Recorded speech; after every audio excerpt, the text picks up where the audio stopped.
Let me tell you the story of right hand, left hand. It's a tale of good and evil. Hey, it was with this hand that Cain iced his brother. Love.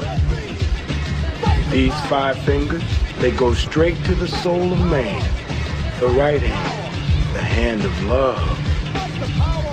The story of life is this. Static.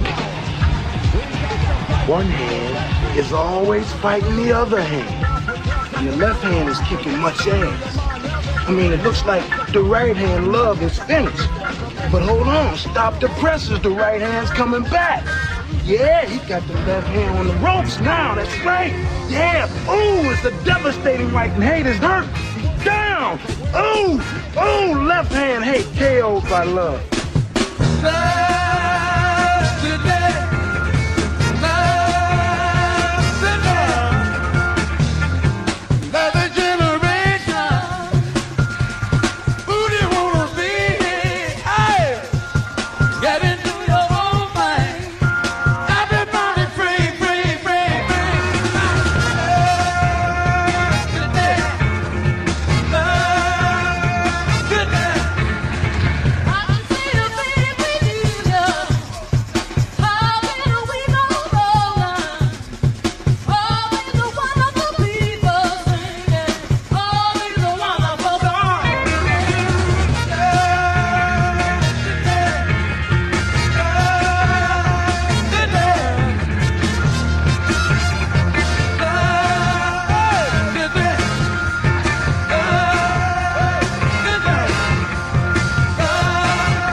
Won't do you no harm.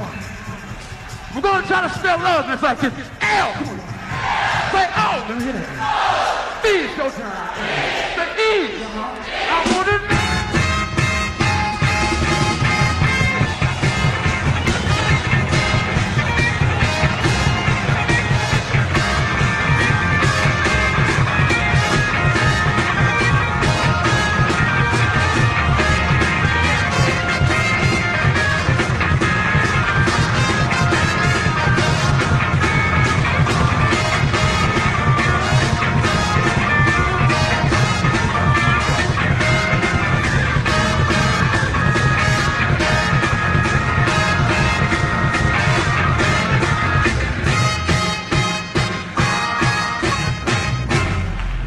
Okay, let's get down to it, boppers.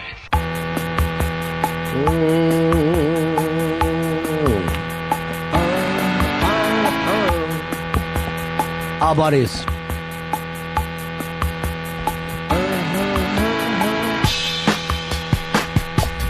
It's the Ron and Fez show. Started today with the Black Beatles, Sly, and the Family Stone. From Woodstock, where they fucking blow away every white supergroup out there and own the place.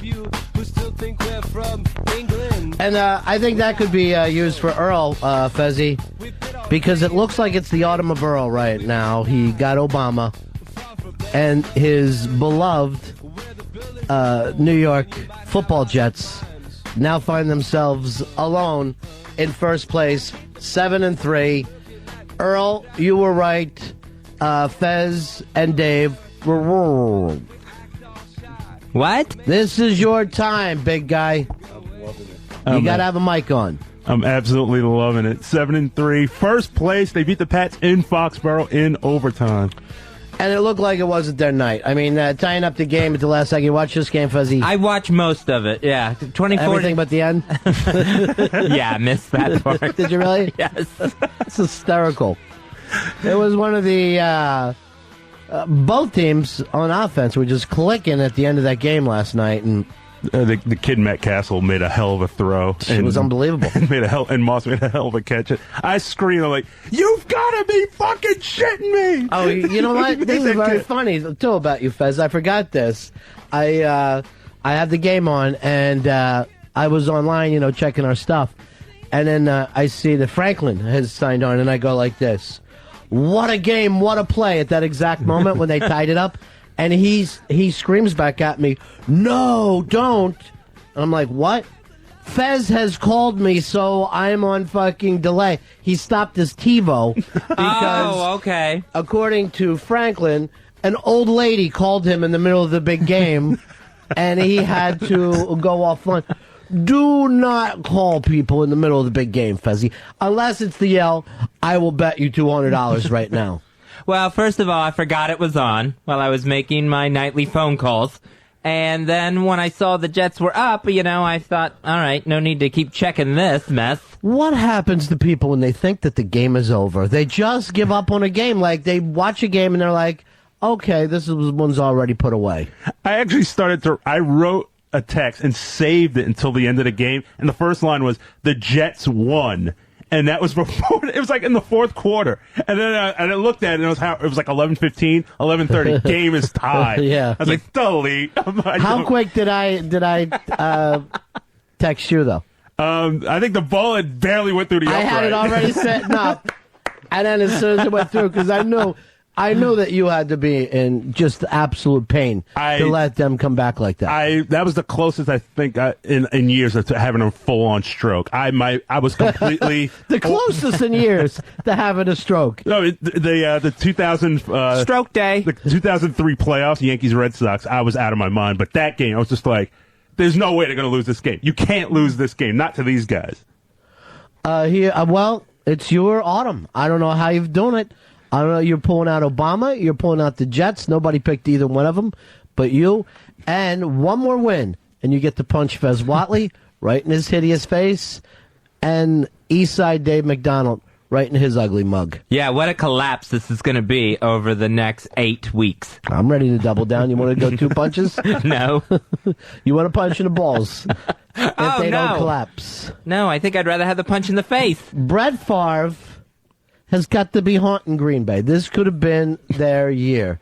Yeah, he still had. I mean, you saw how calm he was at the end of regulation. He was just like, "Well, the drugs do that." Well, he just had this look like no problem at all. And then the first play he gets sacked. It's very funny that you say that, because he has an overall disconnect from the world now since he's put on that Jets uniform, where he looks like he's there and he is not there all at the same time. He stares into space. Yeah, even the post-game interview, he was just like so tripped out. He was just like in this other zone and speaking in half sentences. All right, Watley, come around this side. I never let you come over here and see the camera. But look at our Hawaiian pal talker who has completely gone native. Oh, yeah. 100% native. Don't hassle me. I'm local. Yeah, there it is. You know someone has really embraced Hawaiian culture when they're wearing a lei, because that's something the tourists will never do. Well, the tan's phenomenal, too. Really locked into a big tan. Fabulous. Just enjoying some macadamia nuts. Is that where they're from? Mm-hmm. Jim Neighbors has one of the largest macadamia nut farms in the States. Jim Neighbors is still alive? Oh, yeah. Yep. I had no idea. You know, he's not... All right, right on the water, too. This is ridiculous. I feel like my life is hideous. Everyone else's is great. So tell me more about Jim Neighbors. I'm sorry. I interrupted you when you were talking about your secret dad. I am not related to Jim Neighbors. I have a secret father, and it's Gomer. Yeah, he moved out to Hawaii a while ago, and bought that macadamia nut farm. The thing is huge. He's wealthy as all get out from that. But From his the farm more than his business, his show business? Yep. I had no idea. Yeah, makes a lot of money off of those nuts. And is in bad health and almost didn't make it to when he was inducted into the Alabama Entertainers Hall of Fame. Wow. Last year. Earl, do me a favor and make sure I get to taste Jim Neighbors' nuts, because you love him. From what I'm hearing, is Jim Neighbors' nuts salty, Fez? Very. He's been sick. Have a couple. I just want a handful of Jim Neighbors' nuts. He's getting old. Maybe take 2 hands. What's that? He's getting old. He may take 2 hands. I'll have 2 hands of nuts. I don't care. You don't even know what you're saying. Because they are so good. I'm such a big fan. I just like to put those nuts in my mouth and just twirl. What? None of those would fit. What? Nothing. Go on. I'm trying to talk to Earl. I understand. I'm sorry. Get a hold of Jim Neighbors. Say I'm interested in the quantity of his nuts. And Would you like him in a sack? Yeah. To go? Yeah. Get me a sack. Give me 2 sacks of nuts. Hope he has a brother.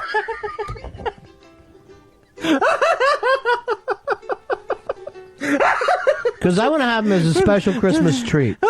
I want to see those nuts under my tree. When I drop his pants. Oh, God, it's like you don't even know what you're talking about.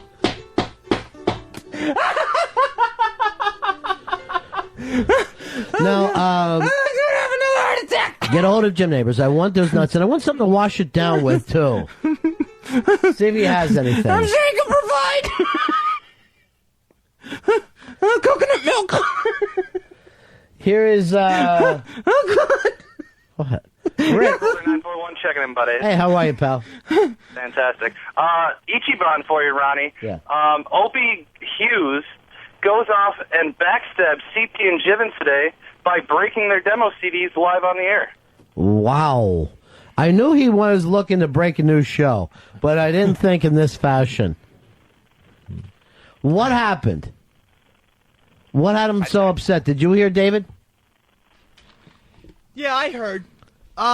He just didn't like the attitude of, especially when CT said, questioned something about their Halloween party. I recall that. Mm-hmm. And it was a rude, low blow, and everyone who was at the Halloween party knows it was a success, and it was fucking great. So you know what? You don't hear Special Delivery talking shit about our masters. My master is Ron and Fez. Sam's master is Opie, Anthony, and Jim Norton. First of all, this isn't medieval England. We don't have masters. We're just guys who work together. Not to me, you're not. And that's the other reason I'm uncomfortable with you calling me liege. That has got to stop. So he's upset with them. Yeah, he's upset with them, so he got a bunch of their CDs and broke them. Let me guess who brought this to him. Sam? You're 100% correct, Ron. Prime time. That Sam is a conniving little bastard, and he basked in the glow of O&A as if he's responsible for what these two men have achieved with their careers. But he wasn't even there for 99% of it. But now he's just living in it, loving it. Your intuition serves you well, my liege. Just call me Ron. Feudal radio. Oh, by the way, Dave, good news. We're getting Jim Neighbors nuts. Excellent. Yeah. I heard they're good. You'll enjoy him, Dave. The Hawaiian girl already promised to bring some back. Here is Joe. Hey, Joe. Where are you going with that phone in your hand? Joe. Hey, buddy. Yeah. I want Buffalo Bash going to do the homeless shopping spree this year. Well, I haven't heard that the homeless shopping spree is on officially. But if it is, I wouldn't mind redeeming myself and going on it again this year and being identified as not being homeless. That would be my goal. All right, this could be like Celebrity Rehab when the wackadoo comes in there and thinks that he's an instructor and he's really part of it. Have you seen that this year? I have not watched Celebrity Rehab this year. All right, who's the nut that got his head crushed like a melon? Gary Busey. All right, so Gary Busey goes on the show. He thinks he's there as an instructor, but he has a bed like everybody else and is forced to take the same classes. So I'm sure they tricked him into feeling like he was going to be an instructor, but he does come off being like a retard. Here is Keith. Keith! Hey, guys, I got an Ichiban for you. What do you got, pal? Detectives in Lake Tahoe, California, think they might have broken the Zodiac killer case. Zodiac. I'm sorry? Go ahead. Yeah, a son was coming across. He came across some writings in his father's attic. I read this story a long time ago. This guy has been. Was it his father or his stepfather? I believe it was his stepfather. Yeah, he kind of always knew that his stepfather was a nut. That after his stepfather died, he kept going through different stuff. So he believes they have it. But at this time, it's not confirmed, correct? That is correct, but they did take some hair samples from the family, and they found out that the stepfather was actually, and where all the murders were taking place, he was actually living at the time of the murders. Yeah. It's hard to believe that somebody can get away with this psycho killer thing throughout a lifetime, you know? Most of this time, it will just bob to the surface. Although, I'm sure there's a lot of people out there that have killed random strangers and go on and live their life. Oh, because there's just no connection whatsoever to tie him to. Something you did on vacation or whatever you happen to do. But how do they live with themselves? I don't know. I guess they just feel great that they haven't been caught one more day. It is a great feeling not being caught. You know? There's no better feeling than feeling like you're getting away with something. You get up in the morning, you know, it's like, ooh, what is this day going to hold? Oh, zippity day. Then you must sleep like a baby, knowing you've made it through one more 24-hour cycle. Well, we know quite a few people with unsolved murders. One was a hit and run. Mm-hmm. The other was a murder. As over in Brooklyn, there was a young lady I know that was killed on a spring break somewhere outside of Ocean City, Maryland. That goes back now over a decade, unsolved. So these things do happen. Yeah. There was a friend of mine that I went to elementary school with. Her murder went unsolved. You got away with it, huh? It wasn't me. I did not. What was it, the eraser murder? Somebody... Who killed an elementary school kid? No, it was when she was older, but I knew her in elementary school. So you just stalked? No, I did not just follow her for years and years and finally murder her. The way you bring it up, I would definitely seriously bring you in for questioning. Well, that was one where her husband was like immediately questioned over and over again. Every husband is. Yeah, and eventually they cleared him, but never picked up anybody else. Yeah, but even when they clear you, you're still a suspect. Because even when you're not brought in, they're going, Well, he's good. He really is playing this perfectly. So the one thing you don't want to have happen is have your spouse get murdered because they think either you did it, you hired someone to do it, mainly because historically that's the person who did it. Right. That you are much more likely to be killed by someone not only that you know, but someone that you have some amount of love with, whether it's a spouse or at least at one time, a spouse, a boyfriend, a girlfriend, a family member. These are the people you kill. You are murdered by the people who love you. The people you hate just call you bad names. That's all. That's how that normally works out. Here is, let's go to Matt. Matt, you're on Ron and Fez. Matt. Ron, what's going on? What do you got for us, pal? I got an entry bond for you, man. Go ahead. It says on Drudge Report that your great city of Philadelphia has just asked for a tax bailout plan of the part of the $700 billion bailout plan from the government. I think New York is also snooping around at some of that money. Everybody, every corporation. And I say get there early and get there often. This whole thing has just come apart at the seams, Fezzi. What we used to call the free market system, everything that we were so proud of, the one thing we could believe, it's done now. And that $700 billion is going to go quick by the time they divvy it out. Well, let's come up with another $1 trillion. Let's keep it. Oh man, this little girl's falling down a cliff. Yeah, this story is driving me insane. The family is doing every news show there is, and they're actually bitching about, well, first of all, they're calling the relative that grabbed the girl a hero. 2 feet away. Yeah, and they're bitching at the state of Oregon for not having a better railing on the cliff there. These idiots put their 3-year-old up against a fence that isn't even a fence. The gap between the slats is taller than she is. No one's holding her hand. They pose her up against a cliff and she falls. What did they think was going to happen? And now they're on TV bitching about everybody else?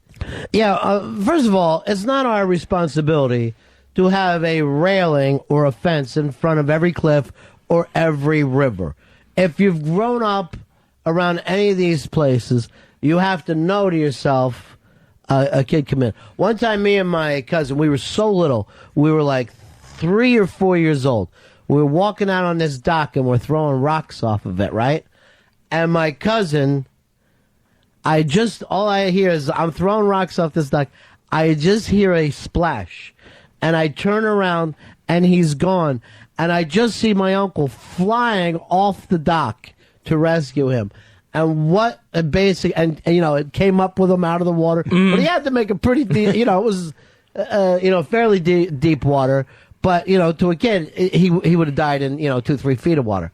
But the basic premise was my cousin, as we're throwing rocks, forgot to let go. And he just started to throw a rock and kept falling it right off. Oh, man. The end. He did not know how to properly throw a rock. That's how little we were. And my uncle and my dad were just letting us walk around on this little shaky old dock. So, these things happen all the time. What are you going to do? I can understand accidents that happen. You can't watch the kid all the time. But you put your kid on the edge of a cliff to take her picture. What do you think is going to happen, idiots? And now they're all over the news with this thing. Hey, you're on the Ron and Fez show. How are you? Oh, Matt? I guess they don't put up names anymore. Dave's over there. Oh, hey, what's up, Ronnie? You're a genius. Thanks, buddy. Where I work, I'm a cop in Brownsville. Somebody gets shot where I work almost every week and killed. And, we just, we write the names down and we leave.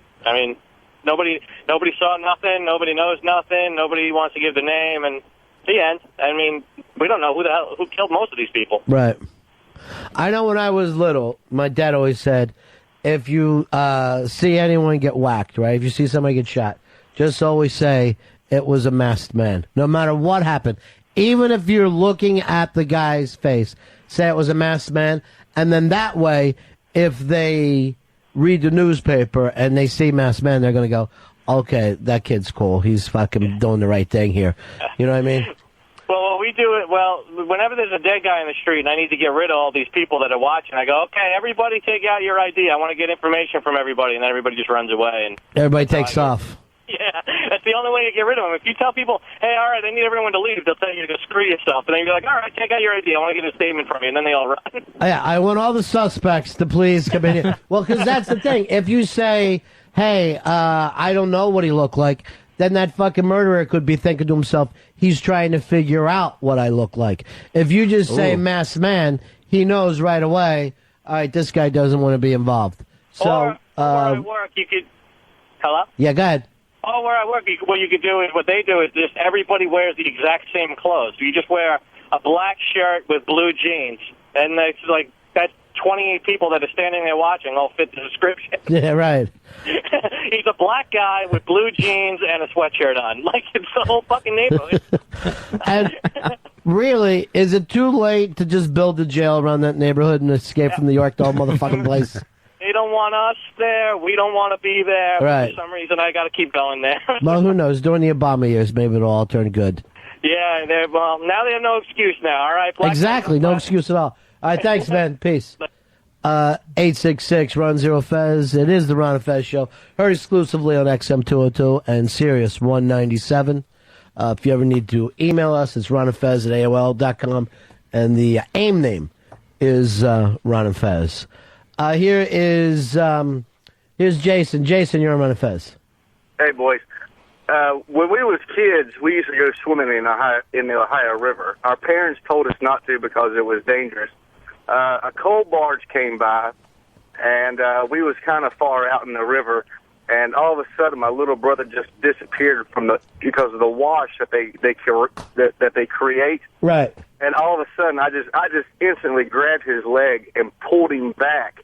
If I didn't do that, he would have been dead. Because once you get sucked underneath that, you get sucked into the propeller wash of it and just get chopped up. So I think I need the hero song for what happened 15 years ago, saving my brother. I would gladly do it, but you should have listened to Mommy and Daddy and not been in there with the coal barge. 866-RON-0-FEZ, 866-RON-0-FEZ.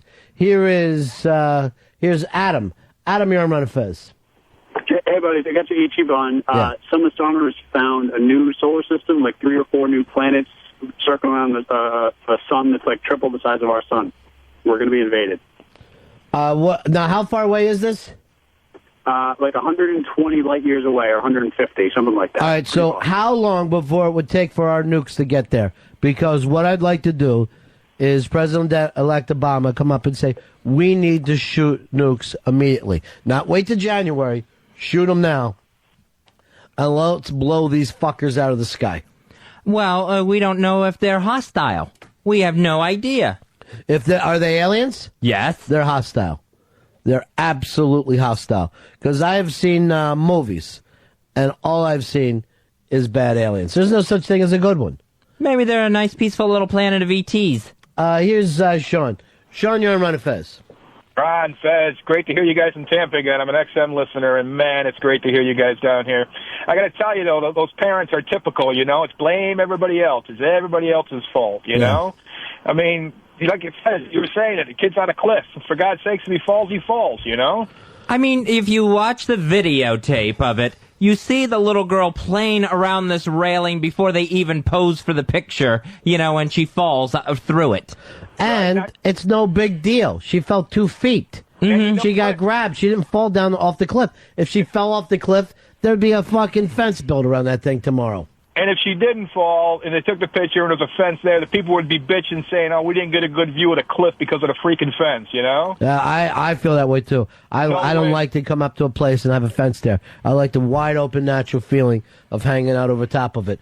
Sean, how is the city of Tampa feeling right now after what happened in the World Series? Well, you know, Tampa, you guys were down here long enough. Everybody was a bandwagoner. You know, they're all getting the haircuts, and, you know, now it's another day, you know. But now they're all stuck with mohawks. Anybody can root for a winner, you know what I'm saying? But they had a great season. You know, they really did. You got to give the guys credit. But let's see them keep the payroll in the next few years, right? Well, that rarely happens in Florida. Look what happened with the Marlins.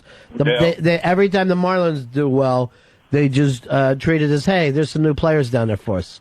Yeah. Well, they built the team on some young kids, and they had a lot of good good run. You got to give them credit. Oh yeah, they had a great season. They actually had a great season, and the series was just different from the whole rest of the year. It just looked incredibly different. Just got the life sucked out of them, it seemed, at that one, the home game that they lost. Yeah. But, you got to give the Rays a lot of credit because Wayne Huizenga with the Marlins, he went out and bought that team, you know. These guys earned it. So, but I got to tell you, it is fantastic hearing you guys back in Tampa. BL's not on the radio. You guys fit real well 15 years ago. So, BL called me not too long ago, and I called her back and couldn't reach her. And then she might have called. I think I do owe her a phone call. But she was going to L.A. the last time I talked to her. Yeah, well, she opened up a store here, but you guys were fantastic together. Great talking to you. Thank you, my friend. The weirdest thing, Fezzi, is somebody sent me this clip of people who have, like, strokes or something, and then they can't, they start to talk like they're French or British after they have it. And one of the clips of this was on Good Morning America, was a woman who was bringing up Ron and Ron years ago. Some woman that we used to do charity things with, she had this stroke and she turned British. Here, all these years later, it's still happening. Wow, that is wild. Yeah. I wonder why you would pick up an accent. Well, whatever part of the brain is in charge of language got screwed over during this stroke. Yeah. You would think that would be like an environmental thing, not something that gets wired in the brain of, picking up the way people talk.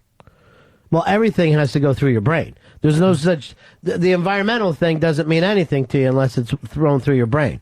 So your brain has a way of storing any information that you've ever been given. Oh, okay. At any given time. And wherever your speech pattern are, somehow these things, it's very, very rare, gets fucked with. And then they have one woman, she was just speaking with a French accent. No, she couldn't speak French. She didn't know French. Right. But when she tried to talk, it came out French. Another person with a British accent.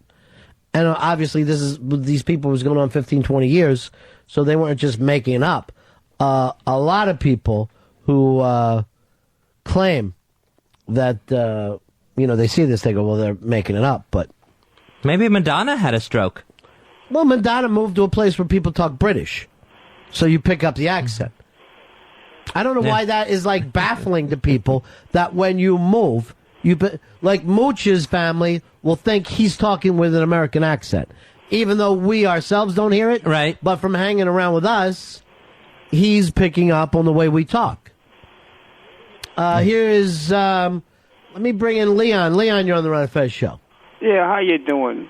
I just listened to that very racist cop talk about how we all dress the same, and you say you want to build a cage around the whole city. I want to know if that cop carries a nightstick or a plunger around with him when he's at work. All right, now, by the same token that you feel, the same way, does every cop use a plunger? One fucking cop has used a plunger, and yet every cop gets accused of that. You're not seeing that as somewhat prejudiced. No, because more than one cop stood around and watched the guy get the plunger up the ass. But what percentage of cops would that be? Next black ass and shove it up. What percentage of cops would that possibly be that was involved in that? And every cop takes the heat for it. And that's what prejudice is, and we all have it. We all do this kind of shorthand with other people. Okay, you want to know what the biggest problem is? See, I'm from Harlem, so I'm more experienced on white racist cops than you are. The problem is not so much as everybody would do it, but when you don't stop them and you don't say anything, when you know you got a racist guy that's walking around the apartment and as soon as somebody turns his corner going, nigger, coon, spook, if you keep that to yourself, then you're just as guilty as he is. Right, that's where the problem comes in. But that is nowhere near the majority of cops. Well, then that's not the majority like me. I wouldn't stick up a convenience store. But I agree 100%. But here's the part. If I see one of my soul brothers sticking up a convenience store and I go, oh, good for him, then I'm just as guilty as he is. All right, let me say this. If you had a friend that you knew stuck up a convenience store, do you fucking call 911 and rat him out? No, I call Exactly. baseball bat and break his leg. Exactly. So You have to police yourself sometimes. Well, that's what that's the exact thing that the cops say. That instead of turning this guy over to authorities, they try to use peer pressure to bring rogue cops back. And in both cases, I don't think that it works. I don't think they even do it. That blue water silence is really, if you go and complain about another cop being a racist or seeing him do something, you might as well leave the station. You can't. Right, but you're saying the same thing in your neighborhood. No, if you fucking dropped a dime in your neighborhood, would you feel safe? Dimes. I'm not dropping a dime. I'm telling you, like we have a guy who was running around snatching pocketbooks. Mm-hmm. So we knew who it was. So we didn't call the cops on him. We sat there, we waited right on 7th Avenue, and when he came out of the building, we batted him down. He doesn't snatch pocketbooks anymore. You have to police yourself. But they're not willing to do that with each other. That's my whole point. All right, my friend. Hey, do me a favor, Earl. Instead of just sitting there, shut that fucking kid up while I'm on the air. I really, it's starting to fucking drive me crazy. What kid? There's some kid is outside of my door every fucking day. He's an intern for O&A. And every day he's fucking causing a distraction. Give him a smack. He's just about fucking ready to drive me nuts.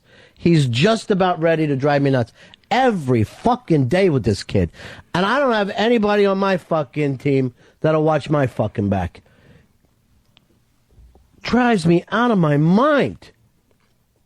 He's obviously not working. He's fucking hanging around. Some days he'll just sit and stare in the fucking window. Just stare. This time I'm trying to fucking make a radio show, and I hear yelling going on out there. As a matter of fact, I came in here. Poe was having his lunch, right, up against this bench.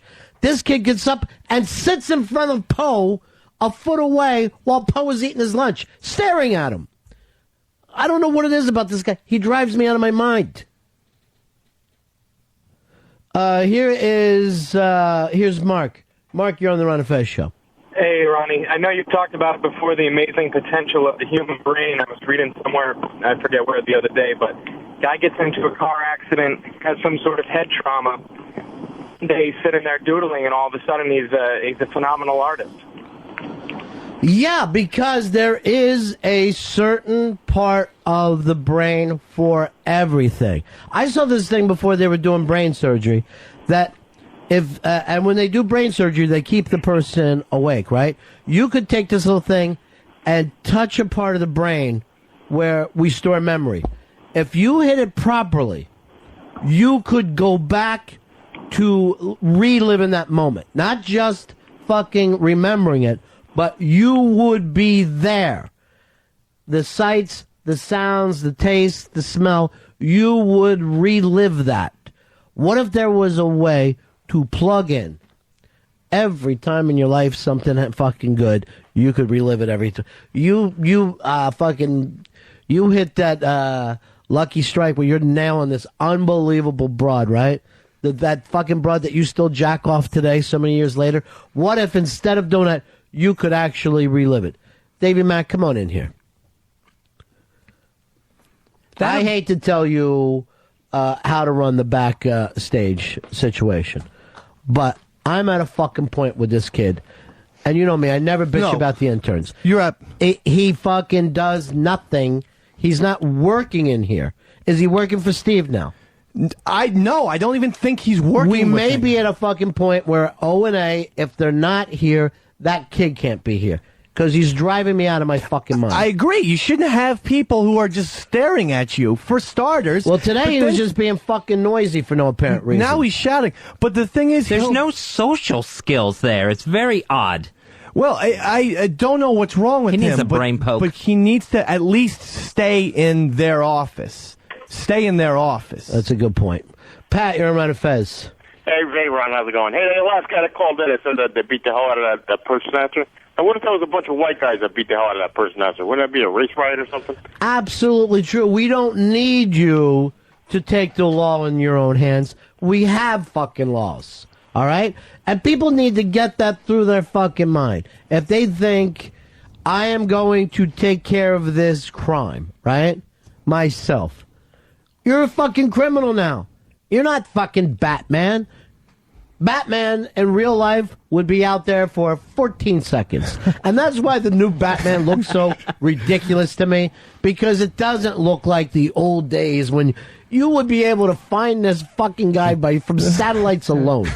So the whole time you're watching the movie Batman, you're thinking to yourself, what are the cops waiting for? Why don't they just grab this idiot?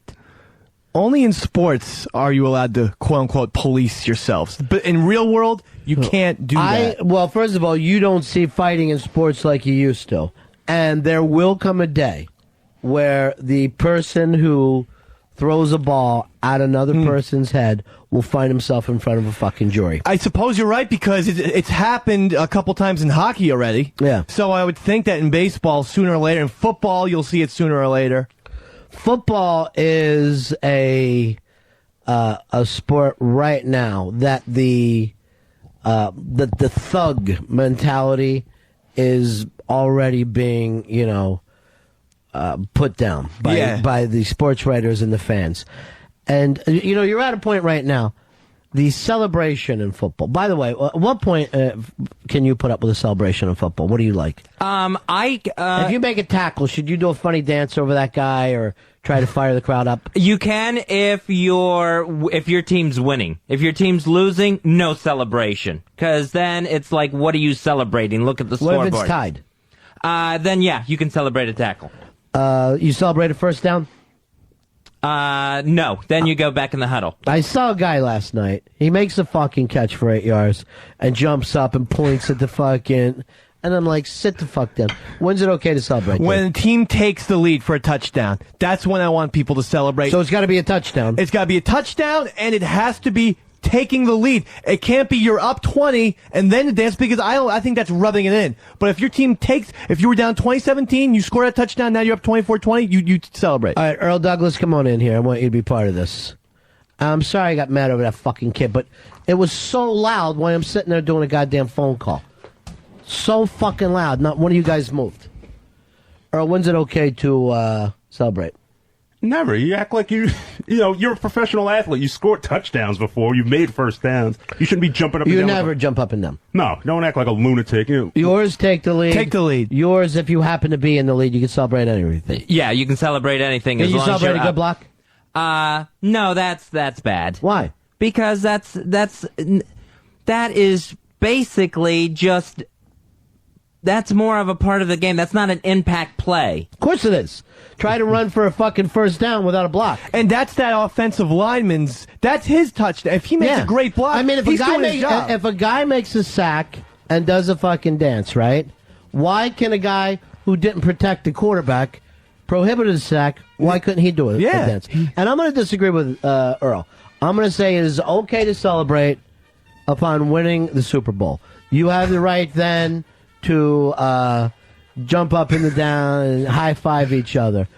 Other than that, you really do need to chill the fuck out and act like you've been there before. Well, the thing is, it's so short-sighted to be so emotional, whereas if you get a sack and you do a little dance, then the quarterback the next play comes back and throws a 50-yard bomb. Then you should have to do some kind of walk of shame. You know what I mean? Like, at that point, you should have to mope with the camera on you. Ryan, you're on Ron and Fez. Yes, and when you make a big play, aren't you supposed to act like that's part of your skill set, part of what you're fucking getting paid for? You would think. You gotta stand up. You would think to yourself that you know why, if you're a big play guy, that you're supposed to make big plays, and that's why you're there. Well, that's what Barry Sanders thought. He always just gave the ball back to the ref, like the old school guys used to Barry do that. Sanders is the last gentleman that we had. He's the last old school. He's the last throwback. Barry Sanders has a secret, and I'll just leave it at that. Barry Sanders has a secret, and everyone else knows it. But Barry doesn't want to talk about his secret. Here is, let's go over here to Robert. Robert, you're on the Ron and Fez show. Hi, Ron. Hi, Fez. How you doing? Yeah. I wanted to talk to Fez about celebrating when you only are winning or tied. Fez, if you're the home team and you're losing, wouldn't you want, like, if you get a sack or a first down, to get your crowd into the game? I think it looks embarrassing if when you make a big deal and you're down by like a couple touchdowns. I agree if you make a big deal and you're winning by a couple touchdowns or you just made. I agree. Embarrassment is what this is all about. You are bringing shame upon yourself, your family, and people that know you. It's either embarrassment and it's also with a drop of gloating. Yeah. And no one likes that. Well, I mean, let's face it. The way we feel about Johnny Unitas, would we feel that way if we saw him do a moonwalk after every one of those touches? I mean, would you not then think Johnny Unitas is a dick? Yeah, you would. I mean, Jeremy Shockey gets criticized for being an asshole because of his weird... He starts doing the walk like an Egyptian dance, and it's like... And he is an idiot. Right. And no matter how well he plays, he's a moron. Right. And conversely, if he didn't do that, people would look at him like, oh, he's an awesome tight end. But exactly. You would think joke. he's a badass. You would think he's Dave Casper. You know what I mean? Right. I'm 100% serious about that. Yeah. Goes to the post, baby. Yeah. But the thing is, Shockey he doesn't get that, and so he'll always be a punchline. Yes, and that's the fucking thing. He has brought weird shame down upon himself that doesn't belong there. Yeah, like Mark Gastineau was a great pass rusher, but everyone remembers that stupid sack dance. They don't remember the fact that he arguably had one of the most dominating years in the history of the sport. And then everybody will say, I like Klecko better. You know what I mean? Right. And the fact of the matter is, Gastineau was having better seasons than Klecko. But Klecko acted like a fucking guy from Chester. I think you're also scarier. West side, best side. True to Western always, Joe. Well, LT never had any, over-the-top dances and stuff. And that's why people were so frightened of the guy. It was like, holy shit. Lawrence Taylor is going to kill someone on the football field. It really is true. Here is Dennis. Dennis, you're on Fez. Yeah, wouldn't it be a pretty decent idea if, guys after a dumb play had to do a lap? But what if the crowd started chanting, take a lap, take a lap? But why not, Fez? If it's all about this, you want the big show, right? You don't care about the sport. You like the show. Well, I care about the sport, but I think the show is part of it. You're what I would call a Chelsea fan. You like the show more than the sport. Why not do this then? Let's have the guys play a monster mask because everybody likes a monster. Then make them wear a monster mask. And that's a fun show. And then have lasers. Visibility wouldn't be great in the monster mask. Breathing would be hard. Here's BCH, Herman Fez. Hey, what's up, buddy? Yeah. I don't get keeping every friggin' ball that you ever do anything with. It doesn't make any sense. Your first touchdown, you keep the ball. Maybe if you set a record, you keep the ball, and that should be it. The reason they keep the ball is they're worth fucking money. You're just seeing somebody make an eBay deposit. I find that whole thing just absolutely ridiculous. Here is Pat. Pat, you're on Ron and Fez. What's going on, guys? Yeah. Listen, growing up playing football, you ever get smacked in the face and the blood starts flowing? Well, that's what it feels like playing football. And these guys, the emotions are just running wild. All right, but look, all right, so then we celebrate emotions, right? Why does everybody, like Fez, you're the first guy who hates it when black people start fucking yelling out during a movie and jumping up and down, right? True. And it's the same exact behavior. This is exactly what is happening. Settle your fucking emotions down like an adult. An adult is able to control himself. Man, you never seen like for a great example. You never saw Dick Butkus do the moonwalk or do all these crazy things. He was just like, got my sack, walked off, next play, let's get it done. Right. It doesn't even make sense to fucking act like it's any different because his job was to knock people on their ass. Here is Brooke. Brooke, you're on Fez. Hey, I don't know if you guys watched the halftime report on the NFL Network last night, but they interviewed Chad Johnson, and his entire living room was surrounded with 4 paintings of himself during the interview. And I thought it was a little... His name is Chad Ochocinco. Here's the problem with Ochocinco. He really is the I-in team. You know what I mean? He is a problem with this. I have done it. I'm doing it. And the team stinks. Right, and he doesn't care. he's getting another painting of himself done. I'd love to see these paintings if they're like Ocho Cinco through the 4 seasons. Why don't you watch TV other than call Franklin in the middle of the fucking game? I forgot that the game was on. You didn't watch any of that game. I forgot. I checked the score, and that was about it, and then I was done with it. Oh, boy. Thursday Night Football is the best. It was a hot game. I'll watch anything. Was that called that? Is it now called Every Night Football instead of Thursday Night Football? In December, that's my favorite time because you get football 4 nights a week. Because you get rid of college? Yeah, you get the Saturday games as well. So you don't consider college football? No, I'm a college fan, but I'll take the pros any It's day not of the football week. to you. I'll take the pros over college. I still am a Notre Dame fan, but I'll take the pros any day. All right. What's their record?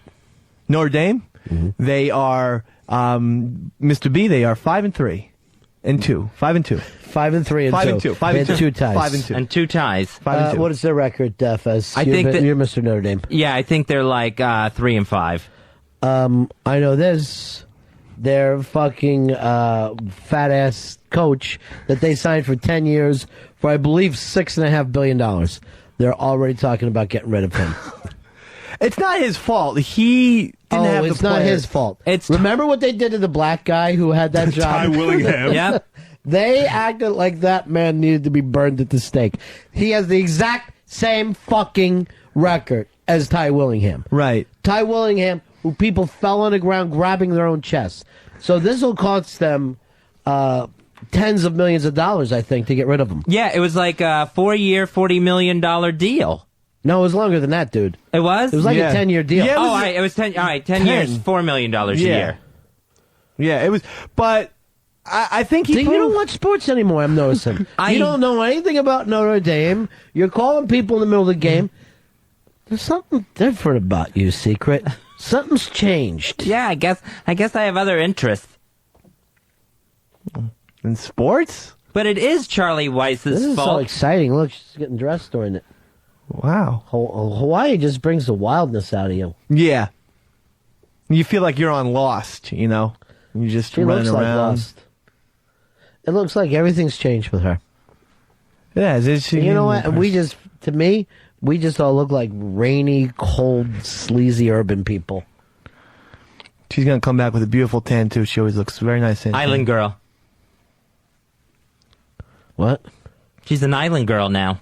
Like Elton John song? Mm-hmm. The one song you know? Yeah. What has changed about you, Secret? What are you doing? I don't know. What is Secret's secret? You now have the nickname Secret Buffalo back. That is not a good nickname. Hey, did any of you guys check out the Bill O'Reilly, Jon Stewart get-together last night when Bill O'Reilly went on Jon Stewart? No, I didn't see that. It was pretty good. These guys were throwing leather. But not in a bad way. Jon Stewart can fucking hold his own, man. He is a bright, fucking quick guy. I mean, and not just as a comedian, as being able to sit there and discuss issues. But, you know, the reason why I said this, O'Reilly is going, he gets mad at the networks for not doing anything about that you don't see anything good about the veterans in the war. I'm like, but neither does Fox News. Even Fox News will not say anything positive about the veterans. We don't, and not that they say anything negative. We just do not hear about the veterans of this war. And I really do feel like it's an absolute embarrassment. And in the history of America, I don't think any people have ever been shit on as bad as the veterans. I would say probably the gays have been crapped on more than veterans. If there's a group that's been crapped on the most in this country, I would say the gays.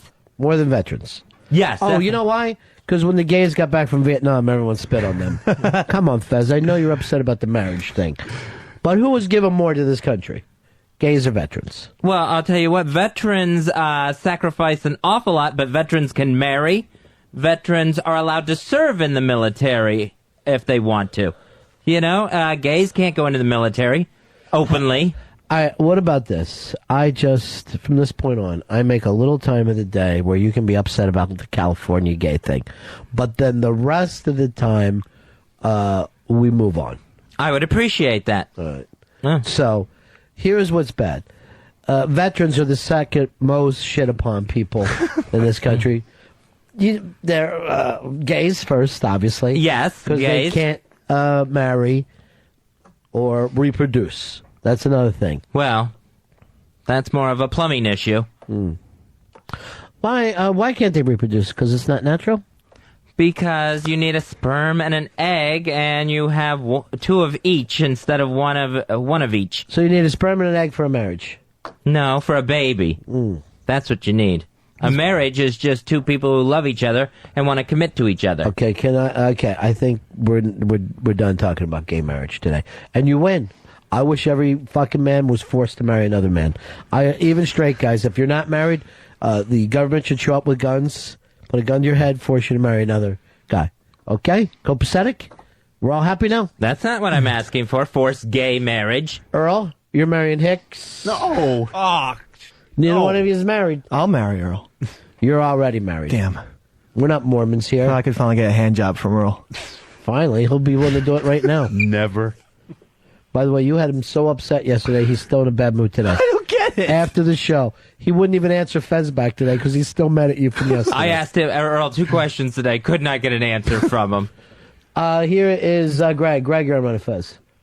Yeah. I was just, you guys kind of changed topics about the celebrating on the field. Sure. Main reason why they do it is because they didn't do it back in the day because they didn't have ESPN and Sports Center, all this. Because they do it now, they get on the highlight reel. They want to show attention to themselves.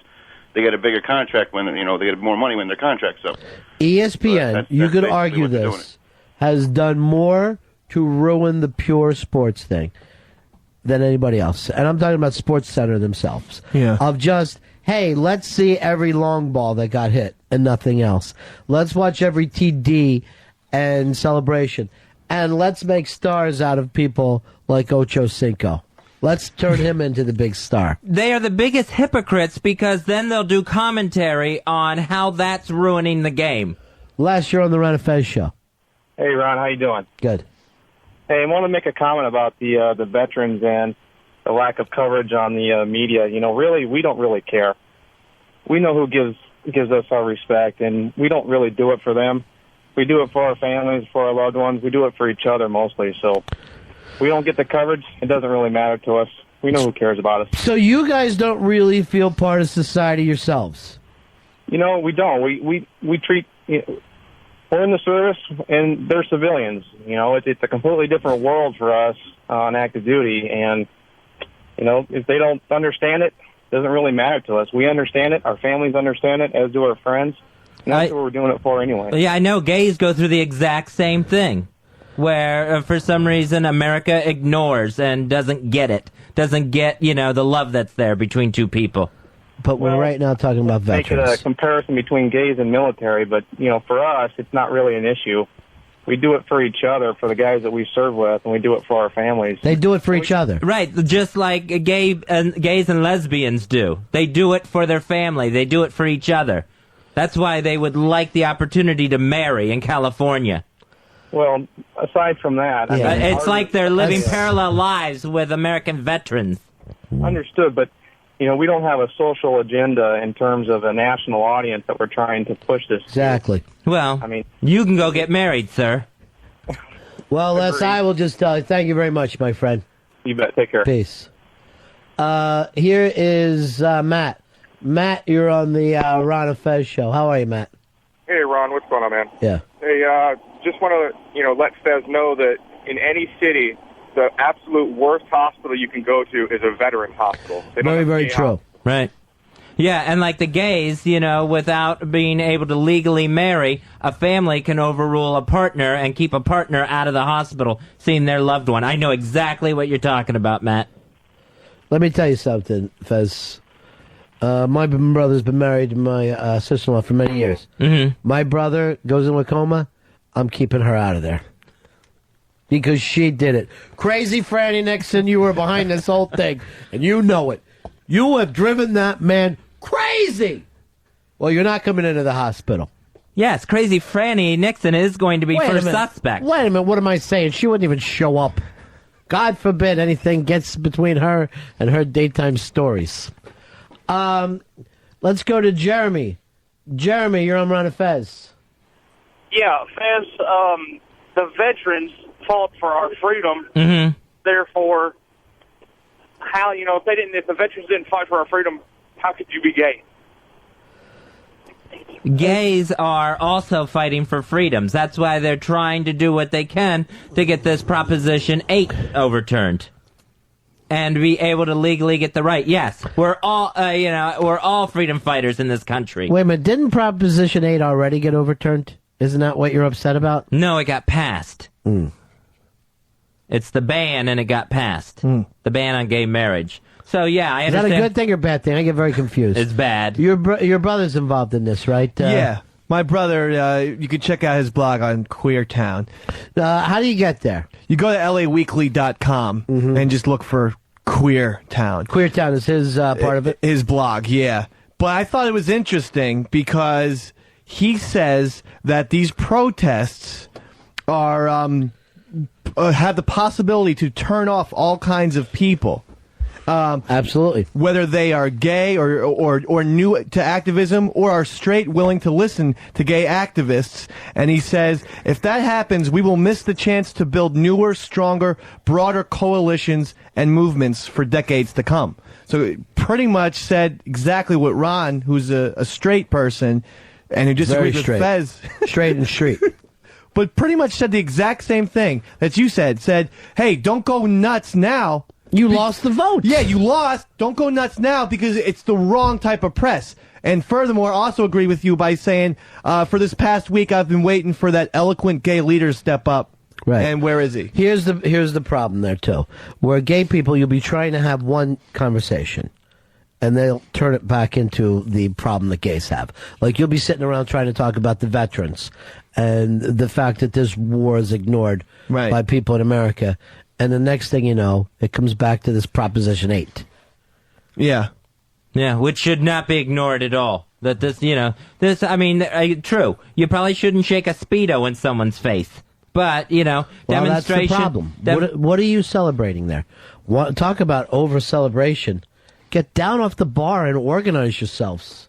And organize for the future, not just now, not be reactionary.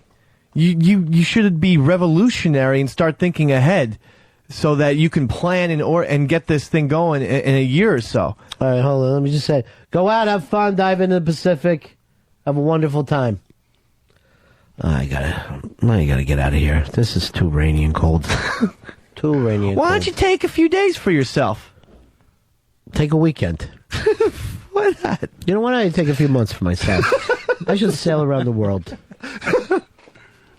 Like Desmond from Lost. What I'm thinking about closing this show down.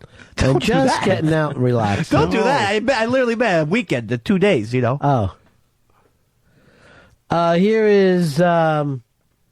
Here's Bob. Bob, you're on the Ron and Fez show. Hey, Ronnie, how you doing, man? What's up, buddy? I'd just like to speak to Fez. I'm an Iraq veteran. And to actually compare the two, as far as the rights that we have as veterans, as opposed to the rights that the gays have, is like comparing, I don't know, an atom bomb to a firecracker. The guys that came across after they served this country and were proud to do it when they were over there, and they come back and they get a face full of you-know-what, when they get back here from Vietnam and things of that nature, have no comparison as far as what happens with the gays when they want to get married or they don't want to get married. Guys over here have been treated like pieces of shit when they got back from fighting for the freedom to have gay marriages. What you guys should have done was been proactive rather than reactive. You should have went out there. You had the perfect forum this year to go out there and try to win that vote. But you sat back on your lazy asses and you did nothing as gays. So there's your answer. Bob, I am totally agreeing with you. Veterans and gays are second-class citizens in this country. The gays, of course, being abused a little bit more. Oh, Fez, come on, Fez, please. You can't even compare the two, Fez.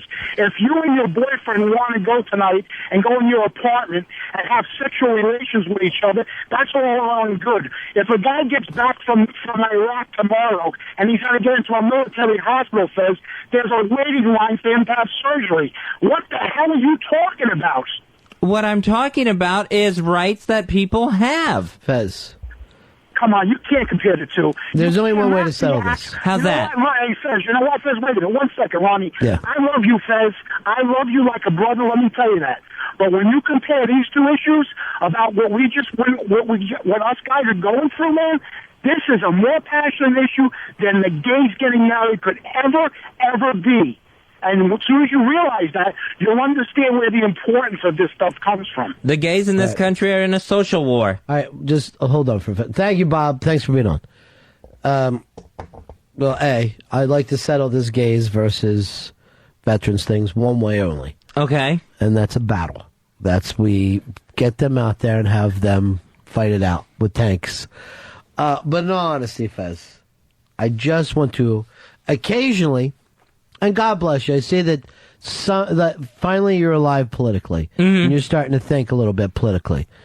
But there are some issues that have nothing to do with whether gays can get married or not in California. So when it comes time to talk about that, then we will talk about it. But if we're talking about veterans, right, and the fact that the veterans are being once again forgotten about, and I will say this, by the left, by the Democrats, by the right, by the Republicans, again, the veterans are being forgotten about. Let's focus on that. Okay, but we can focus on that. Thank you. Because there are so many parallels. Because both, like you said, both parties want to just stuff the veterans away. They don't want to look at them. Right. Same with gays. Put them in the closet. Put them away. Where you're second-class citizens, where no one has to look at them. No American veteran, gay veteran should have to live like that. Let's just focus on veterans. Okay. Just only the veterans now. Right. Who, of course, can marry.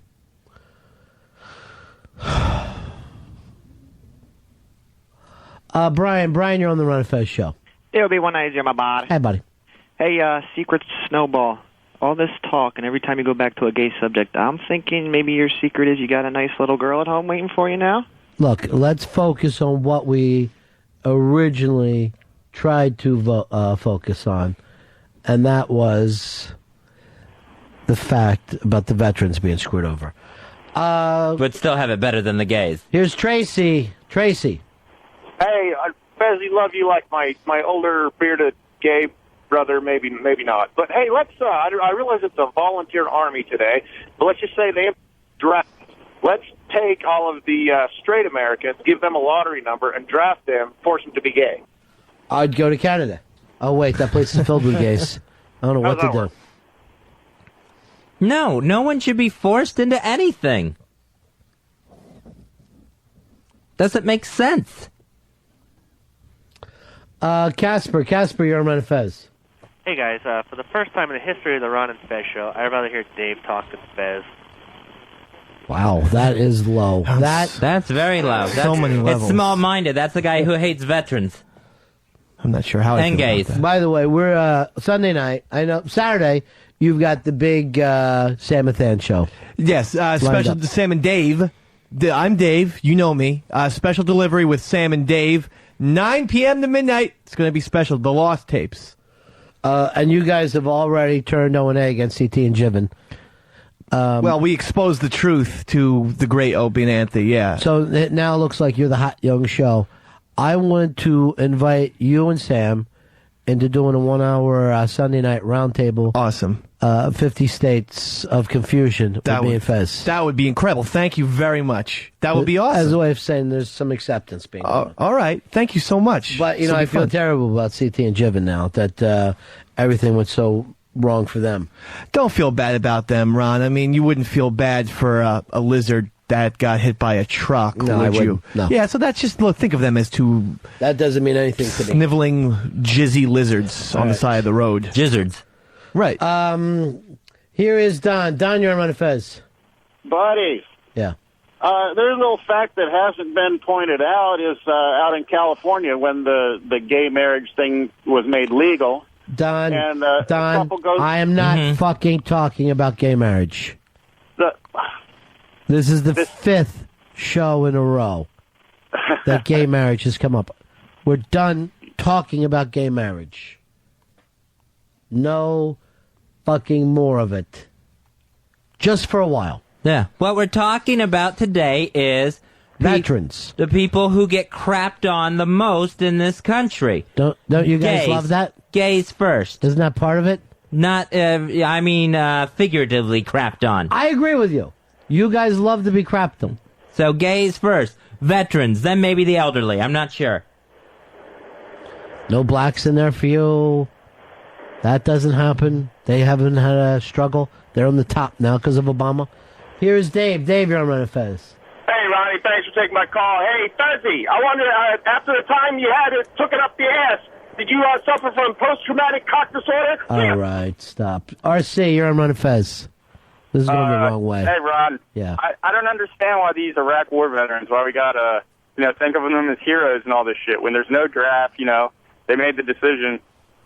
I mean, I can understand World War II and Vietnam and shit, but, what about this? So the only people that you see as heroes are drafted people into the military. I'm just saying I don't support this war. I don't believe in it, and they had the facts. They chose to go with it. I'm not condemning them. No, they didn't choose to go. They choose to join the military. And then when that happens, you follow orders. You don't get to sit around and go, I really think we're invading the correct country. I believe in what the president. You follow orders. Well, what's the difference in that and sheep then? Well, the fact of the matter is, do you pay taxes? Yeah. So your taxes support whatever the government does. Does that make you a sheep? I mean, there's a difference here. No, there isn't at all. You are part of the system. You have chosen to be part of this system, the American system. Yeah, I mean, I guess so. Yes, you don't even have to guess. You know that you are. You are responsible. I am responsible for the good things and the not so good things that the country does. So you can't just leave these guys out and go, I'm going to pick what makes me happy, and that's what I'm going to take care of these guys for. These guys going over, they're coming back. A lot of them have stress-related stuff. A lot of them have physical-related stuff. There's disease that they've picked up over there. And this country, even with all the fucking money problems that we're talking about now, we owe it to these guys. Whether you agree with this war, whether you don't agree with this war. Mike, you're on the Ron and Fez show. Hey, boys, how you doing? BAC 12804. How are you, man? Good. Hey, guys, I'm an Iraq War veteran. I was there in 2003 and 2004, and I have to tell you that some of the things some of these people are saying, like that last caller, how disgusting is that? But I do have to say, the big difference, Fezzy, between gays and veterans is veterans are doing, they're serving selflessly. They go to Iraq, and what do we get? Like a crappy paycheck? You guys are fighting for marriage and everything for yourselves, so you can get better benefits and, tax breaks and all that crap. So there's a huge difference, and for you to even compare the two is just disgusting. I mean, both groups are fighting for freedoms. Yes, I absolutely agree with you there. But how many gays would serve in the military if they were allowed? One. They're not allowed to serve in the military openly. What about that guy in the Village People? That was more of a costume, not really an enlistment. Did you see in the Navy? Yeah. Okay. That's just a song. Fez, that's no argument, though. That's, Crazy talk. This is all crazy talk. That's ridiculous. Why is it ridiculous? Is absolutely ridiculous. To compare gays to veterans who serve the country. Mm-hmm. And a lot of it's overlapping. I know that. All right, here is Michael. Michael, you're on the Ron and Fez show. Hey, Ronnie, you sound like $1 million, baby. Thank you, buddy. Fezzy, I got a real quick complaint with you. I can't believe you're comparing the two. Vets versus gays. Vets do so much for animals. They do it selflessly. When I was a little kid, my dog was sick. Vet took care of him, didn't ask for thanks, nothing. I think vets are underrated. They deserve a lot. Well, they get paid. Those are veterinarians. They get paid a lot. By the way, you know who's going to be a veterinarian is our own Too Cute. I talked to her last night. She's watching 30 Rock and sees her sister on the show. Really? Yeah. As an extra? That's great. As a violin player or something like that. She was Awesome. playing somewhere in the street. But here's the sad thing that had Too Cute so upset. By the time that and I hadn't talked to her in a long time. So she's like, hey, did you watch 30 Rock? And I had to be like this. Yeah, Sheepy told me that your sister was on there. She was like, shit. I don't even get to, go with my own story? No, you don't. Not with Sheepy around, you don't. The town crier. And by that, I mean he's really going around crying about what GVAC said to him. With a Y in it. Who do you think came out on top in that battle? GVAC or Sheepy? GVAC. By the way, how's the voting at ronfez.net going for GVAC or Sheepy? Last time I checked, it was GVAC with like 80%, Sheepy with 0. Pee in my butt was like 20. Nice for Pee in my butt. By the way, you couldn't be more wrong. All your figures are No, I absolute- swear. Pee in my butt isn't even on there. It was have sex. Have sex. Yeah. Here is Eric. You're on Ron and Fez. Hey guys, how you doing? Yeah. Hey, I work in New Mexico. I work for a traumatic brain injury Look at two fucking radio stations. and we're expecting upwards to 500 veterans coming back with traumatic brain injury. And the VA hospital out here is not doing anything to help transition these veterans back into daily lives with traumatic brain injuries. There is 10 of us. if you get the Sundance channel, there is a movie on there. I believe it's called Body of War, and Phil Donahue produced it and came in and we talked to him before about this, and it's fucking heartbreaking to see what some of these guys go through. Yeah, I have about 50 on my caseload right now, and I am only one person trying to help them get services back into daily life functions. One trying to service 50. Huh? One trying to service 50. Yeah. Yeah. And there's 10 of us that work in this organization, and we're the only organization in town, and we're expecting 500. Now, I will say this. This is a shame on the right, and it's a shame on the left. But I will also say this. It is a shame on President Bush, who sold this war and has a right to see this through before he leaves. He has to do the right thing and look out for these guys that believed in him and the country. 866-RON-0-FEZ, 866-RON-0-FEZ. Here is Chris. Chris, you're on Ron and Fez. How you doing, Ronnie? How you doing, Fez? Yeah. Reason I'm calling, I actually lost my leg in Iraq in the Battle of Fallujah in 2004. And believe it or not, spent a year in rehabilitation, get a little metal rod for my leg, and when I was all done with that, I got a bill for $3,500 for food because my insurance wouldn't cover it. And Fezzy, do you think I really give a fuck about who gets married? I think we should all worry about who's free in this country. We're all free. Some of us pay prices for it. Some of us don't. I don't give a fuck who gets married. I'm still in the military to this day. They gave me a desk job. But you know what? Stop your bitching. And I wish they would take care of you better. That's ridiculous what they do to you. Hey, you know what? I chose my job. I chose my profession. I got no qualms about it. But just, if you're going to do something, do it. Shut up and do it. Make a decision. Shut up. All right, I'm punching out, boys. Peace.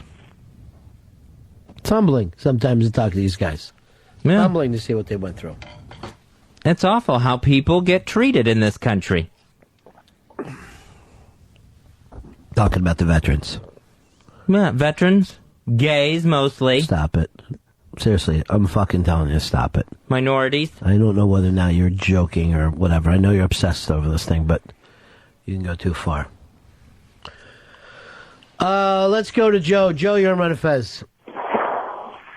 Yeah, hey, I was just calling to I'm an Iraq War veteran and a firefighter also, and to Colin's comment about the guy that was saying that, we made a choice, and so, nobody should feel sorry for us, or nobody should be sympathetic towards our plight. Just kind of pissed me off, really. It's, nobody should feel sorry for the firefighters at the World Trade Center, because they all signed up. They all made a choice to take that job. So you know what really amazes me about that, though? All those guys who lost their lives, the first responders, EMTs, cops, firemen. Name me one of those heroes. There is one guy who goes around and has now made $50 million since that day, talking about that day. And his name's Rudy Giuliani. Right. Why the hell is he the only hero of 9/11? Did he fucking do his job that day? Yes, he did. Does his fucking wife need to be wearing diamonds all over the place because the rest of these fucking people didn't make it out? At some fucking point, the media has to say to themselves, who were the people that day that can be honored besides Rudy Giuliani? You got your $50 million. We've all heard your fucking story now. You have given the speech time and time again. Whether it's the cops, whether it's the military, it's the guys on the ground who suffer and the guys on the top who take the fucking glory. Abu Ghraib. Any fucking generals go down for that? No. Who went down? The fucking grunts. Always. That's what always pisses me off. And chances are the guys at Abu Ghraib were probably, I don't think they just arbitrarily decided to start harassing prisoners. Somebody gave them the green light to do it. It was at least winked at. So yeah. I mean, they have memos on that go all the way back to Alberto Gonzales and President Bush, the Attorney General at the time. None of them, the guys are going to get down. No. I mean, and that's how high up it went. Right. We're talking about torture methods there. Well, the one thing Bush is trying to do right now, before he gets out, is to sign this pardon for anyone who was involved in any torture. It's amazing. He's just, I guess it's not even names. It's like this department is all pardoned. Brian, you're on Ron and Fez. Hey, I don't understand why anybody would want to get married anyway when the failure rate is, approaching 7 out of 10. I think we should put a ban on marriage and gay marriage. People want the chance to get married. Why whether it lasts or not, everyone should have that opportunity. Banshee, you're on Ron and Fez. Hey, how's it going, guys? Yeah. First time caller, Canadian. I just subscribed to you guys from my Sirius. First thing, Fez, you've been shitting about saying, we're picked on that. You know who's been screwed over more than you guys and the troops? Who's that? Are your Native Americans. You talk about this. How many times have you seen gay people told... You mean casino owners? Yeah, you're saying First Nations Americans. Yeah. Okay, so what are we going to do? Round up all the gays and put them on a reserve and tell them that this is where they can only live and this is what you can do and you have no rights. And you say that the gays are picked on? Banshee, these are hundreds and hundreds of years that these guys have been through this. The Native Americans are not allowed to leave the reservation still? Oh, look at what benefits if they leave. That's why they keep them in a little area, because they're saying, if you keep them in a small area, we can contain them. We can give what they need. That's why they build casinos. So we have concentration camps?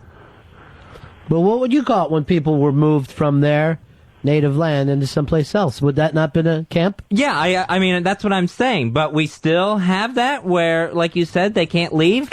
They can't. They don't have the benefits. When you're taught for generations that you don't go outside the boundary because it's safer, and you're talking about saying gays are the ones saying, oh, we don't have our rights, we don't have this. Well, how would you like to say, okay, the next day you're kicked out of your house and say you got to live down by the river? You know what would have been really helpful to the Native Americans? Cannons, guns. Yeah. But it's just what are you guys doing? You couldn't build buildings? It's always wah this. We can't have this. You know what? Shut up and just move on like the rest of us. All right, thanks. Maybe give the gays some casinos and tax-free cigarettes to sell. Maybe, see what happens. You never hear of Native Canadians. I mean, were there Indians up there? And they call them Native Canadians? Yeah. As a matter of fact, a lot of even the lower Indians went up. Robbie Robertson was an Indian. Well, and that's still right. is one. Yeah.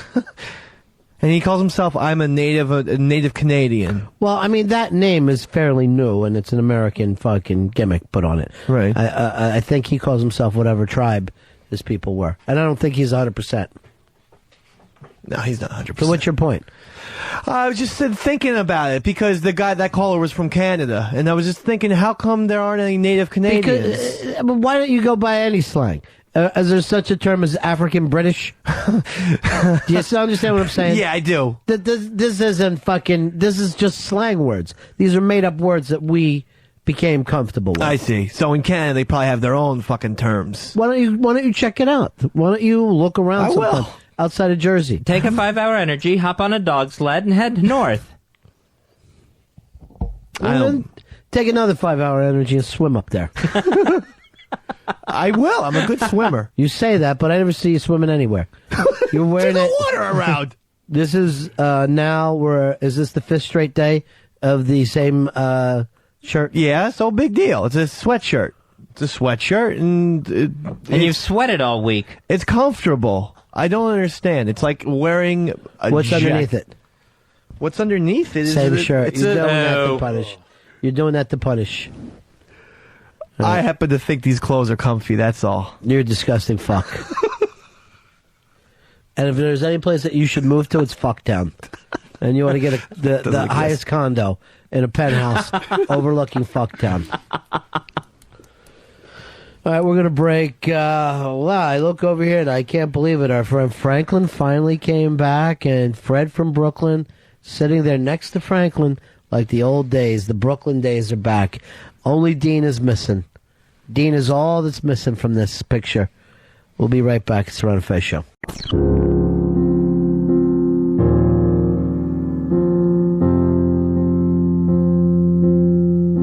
I watch comets make knot as it races with the sun. A friend drove up and told me his sad day was done. He'd been choked out as by backland and then burned by a star. Watched the comet, drank some water, XM played in the car.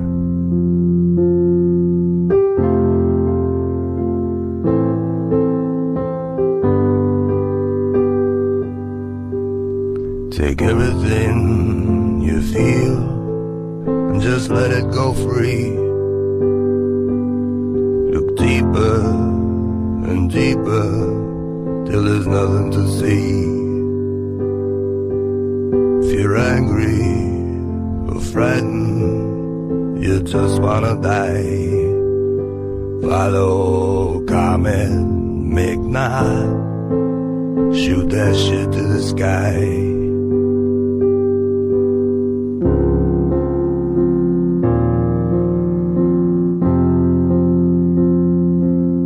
They tried to save him with a vengeance down at FBA.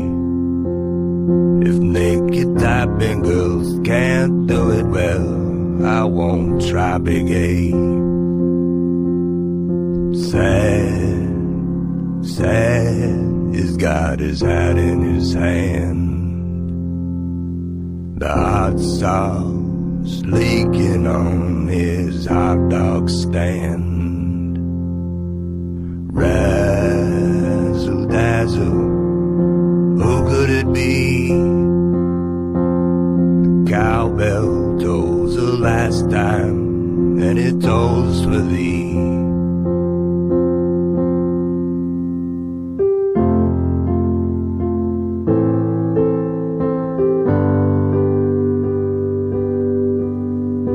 Do not go gentle to that good night. Reach against the dying of the light. You might be mistaken or get your facts wrong, but it's a beautiful thing to not know what's going on. Rage, rage against the dying of the light. You're coming, McDonald. Now shoot that shit through the night. Does he look like a bitch? What? Does he look like a bitch? So! Then why you try to fuck him like a bitch, Brett? Yes, you did.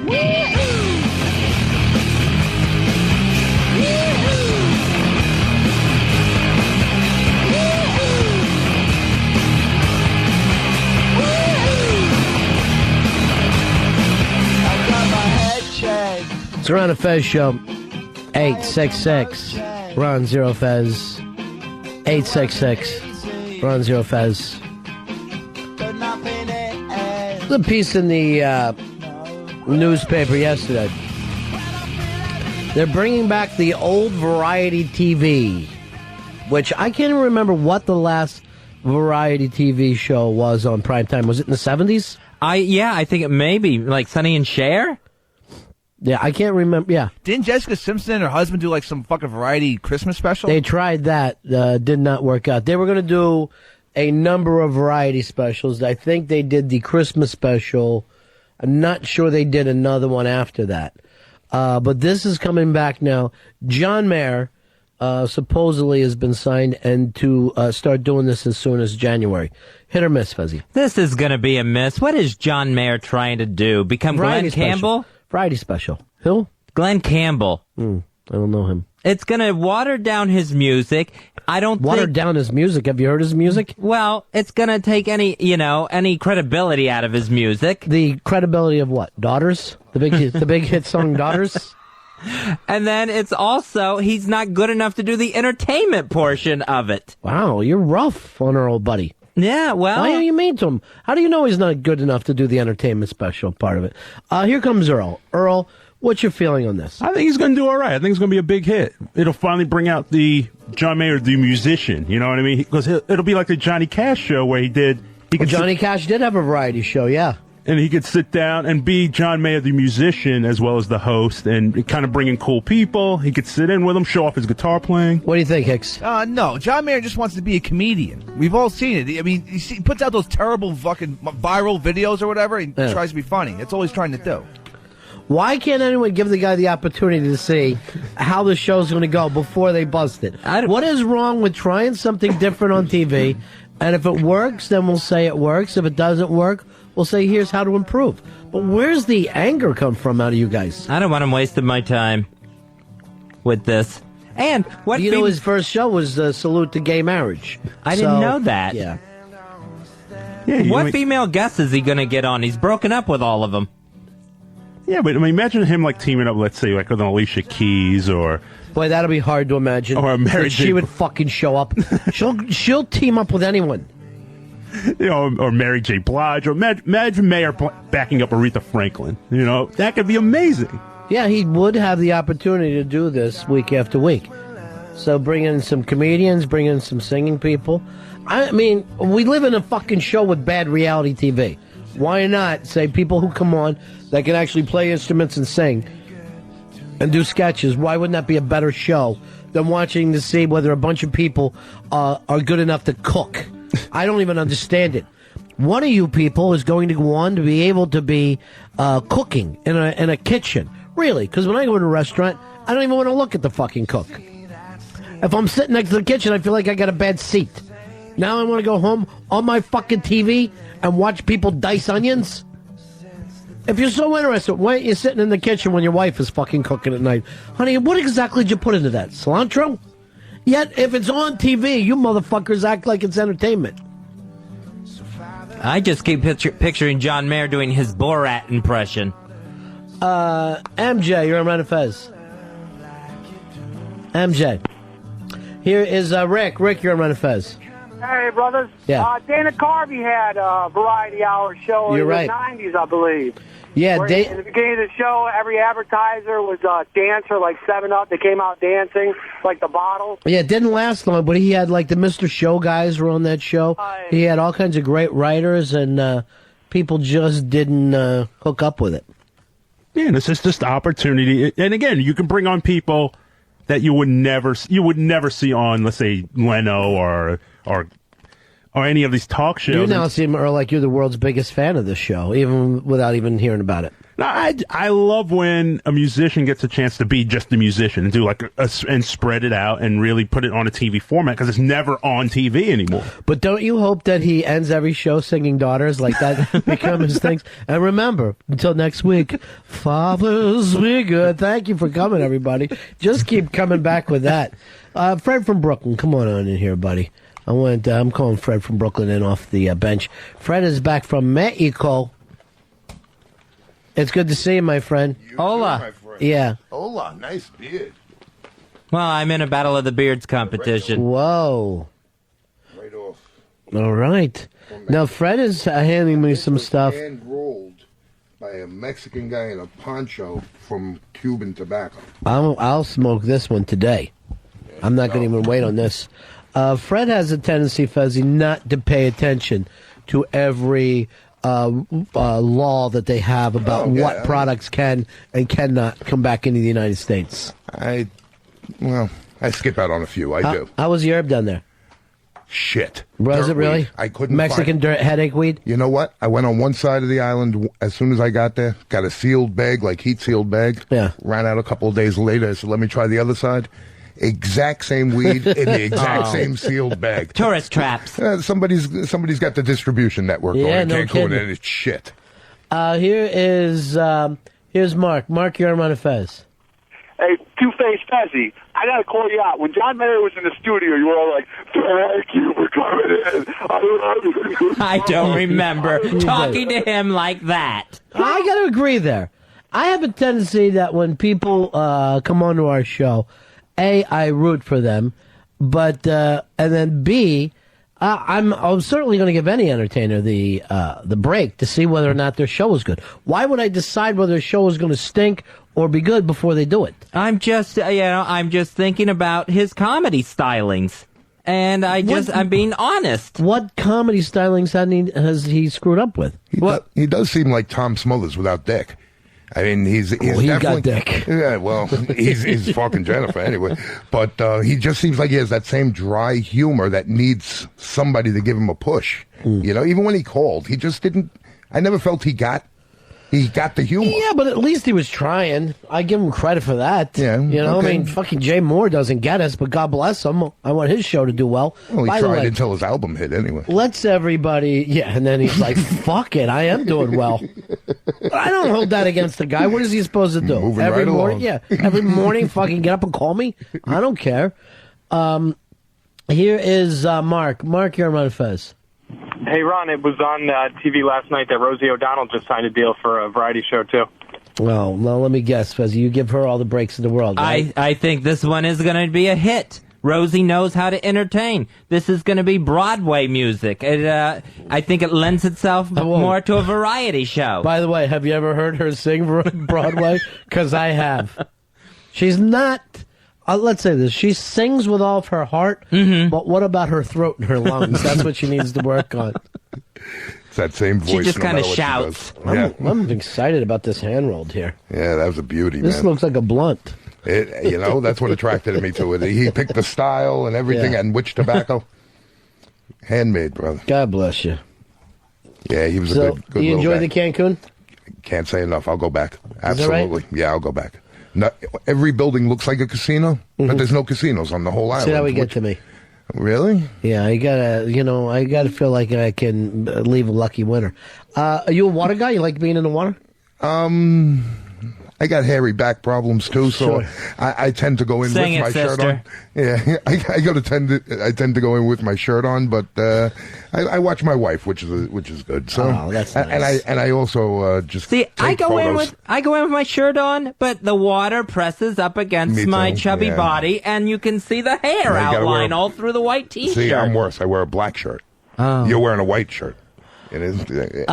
You got to really go for it, Fez. Here's Jonathan. Jonathan, you're on Ron and Fez. Whoops. Hey, Ronnie, you were saying that Earl was all excited about this new John Mayer show. I think it's because he thinks he's going to get the Black Rock Coalition on there. That would be great if he could. Well, didn't he already do one? I thought I remember one with one of the Black Eyed Peas drummers, and he was doing like a musical skit. Maybe it was on VH1 or MTV. I thought I was passing by and saw him doing a musical skit once. He might have done something like that. I know they keep playing his Chappelle stuff over and I over. think it was the Chappelle show where he came in and they did a little jam with... a little fun thing. Yeah. Yeah, he did Chappelle show, and he did one show for VH1. Well, why doesn't Will.i.am get a fucking show where every week he sings about Obama? Oh, boy. They tried to come out with another Obama song. Oh, no, not another one. Yeah.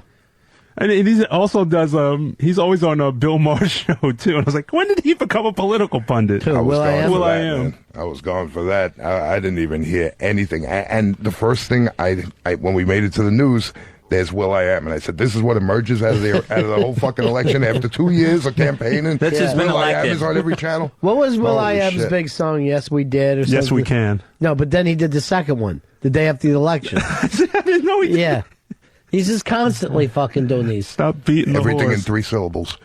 Cody, you're on Ron and Fez. Hey, buddies. Yeah. Yeah, John Mayer did have a show on VH1. It was either in late 04 or early 05. It's called John Mayer Has a TV Show.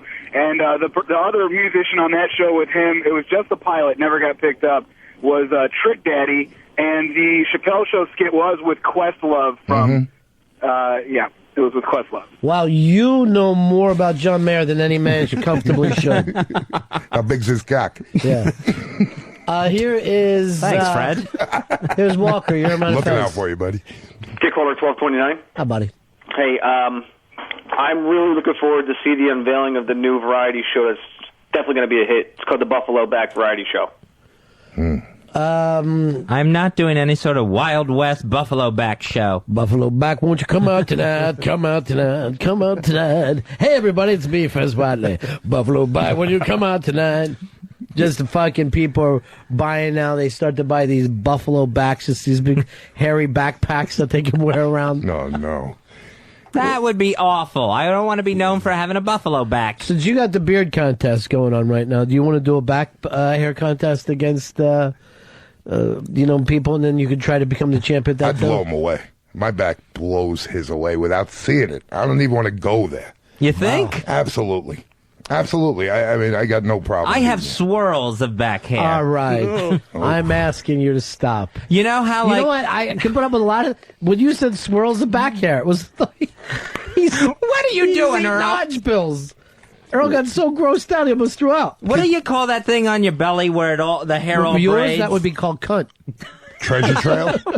Trail? Right. I believe I have one on my back. All right. Oh, boy. Seriously, I can't hear about It's not that. leading to any treasure. Well, that's in some people's opinions. Why can't you be depressed and quiet? That's what I miss. Here's Tommy. Tommy, you're on Ron and Fez. Tommy. Ronnie B. Yeah. Tommy? Yeah. Dean Martin's variety show, best of all time. Tommy? Hello? Tommy? Tommy, can you hear me? No, I can't. Tommy? What's going on? Let's go over here to Kevin. Kevin, you're on Ron and Fez. Hey, buddies. The best variety show of all time had to be the Muppets. They got the most gacked out drug people from the 70s and 80s on that show. That was always a blast to watch those people on there. Have you seen this news show where the puppets are actually walking? It's a commercial. I haven't seen I this. don't know how they're doing it, but they look like Muppets, but you see them walking and dancing around. It's got to be a camera trick. Yeah, because with the Muppets, they never took any pride in it. You would always just see the big clip, the stick on the arm, making the arm go up and down. Now, you know when you were telling the story the other day about the commercial that you saw that drives you crazy, the smoking commercial? Yeah, becomeanx.com. I finally got to see that. Uh-huh. Local. Oh, it is? Yes, it's just a New York thing. I had no idea. I thought it was like I thought it was like the Truth ads, like it was a nationwide stop smoking campaign. No, I that day you brought it up and no one else called. And then I finally saw it. It's local. I absolutely... There's become a problem right now with pro football where they keep showing the same ad throughout the fucking game. You'll have to watch Saved by Zero 60 times if you're trying to watch a pro football game. That song is pounded. And then you hate it, and then you're like this by the end of the game. Saved by Zero. Saved by Zero. Saved by... And you're like, what the fuck am I doing? Now it's during the game, and I'm singing Saved by Zero to myself. It's the worst use of the song, too. It's just horrible. I want to choke myself. God. Here's Tom. Tom, you're on Ron and Fez. Hey, buddy. Yeah. Wire says what? What? Hey, Ron, I got a spy report for you. Yeah. Just flipping over to the news channel, and I see on ABC the soap opera All My Children. Got a hot lesbian couple on there now. Yeah, I don't see any soap operas. Not all that familiar with them. No, I haven't checked this out. Sure, they're not allowed to marry on the soap opera either. Well, you know, I'm going to do some... I'm trying to get a variety show done, Fezzy, with some, what I like to call Southern fried comedy. That's my big thing. Mm-hmm. I like to bring in the blue-collar comedians and just let them just give it a rip. Real Southern stuff. I want to bring out one of my guys right now, if you don't mind. Please welcome to the Southern Fried Variety Special, Davey Red. Davey Red, everybody. Woo-hoo! Thank you all very much. Davey Red, Southern comedian in the trailer. Let it be known. Thank you. I wasn't even a joke there. Hey, glad Sarah Palin didn't win. We don't need a VP who likes getting banged in the ass by the president. No offense, Dan Quayle, let it be known. Don't understand why everyone likes this Nintendo Wii. My kids showed it to me the other day. I was bored to tears. Told them, screw the Wii, I'd rather jerk off in the bathroom. Let it be known. My friend Ty has a problem. Other day, gambling problem, actually. Other day, he said, Davey, I just won $500. I said, how'd you get it? He said, I bet that my dad would meet an untimely death. Yesterday, Ma paid off with the will money. Let it be known! My dog's real lazy. Brought him to the vet. Said, Doc, why is he so lazy? Doc said, because he lost his hind legs to gangrene. Let it be known. My Uncle Gil hates Hare Krishna people. I said, is it because they ring your doorbell? He said, no, it's because I ran 2 of them over with my truck, and now they haunt me in my sleep. Let me know. Some people always gotta be right. Was watching Maury, and this one woman said, I may be fat, but my boobs speak for themselves. I go, yeah, and they're saying we are 2 disgustingly fat titties. Let it be known. Oh yes, thank you all so much. My mother's always going on and on about something. Other day she calls me and says, Davey, if I miss one more payment on the house, they're going to take it away and put me on the street. I said, Ma, remember when I was 8, you broke my piggy bank to buy a 6-pack of Schlitz? She said, uh-huh. I said, good luck with that homeless thing. Let it be known. Thank you all so much. Davey Red, Southern comedian in here. Let it be known.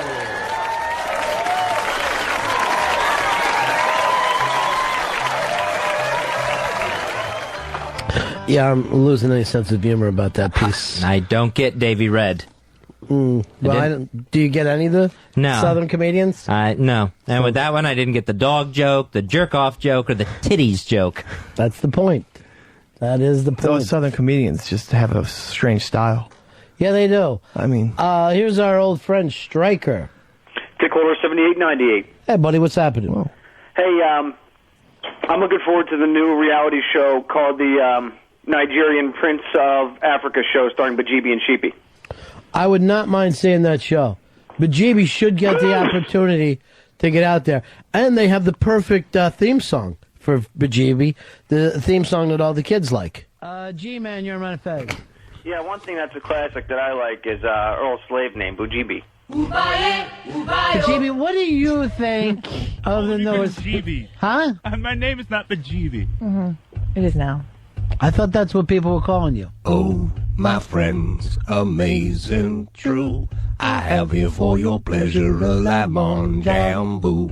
His jungle named by GB, but he'll answer to Sapphire of a breezy ocean booty too. The show's about to start, I'll take the ticket from you. Oh, but GB, will you ever win?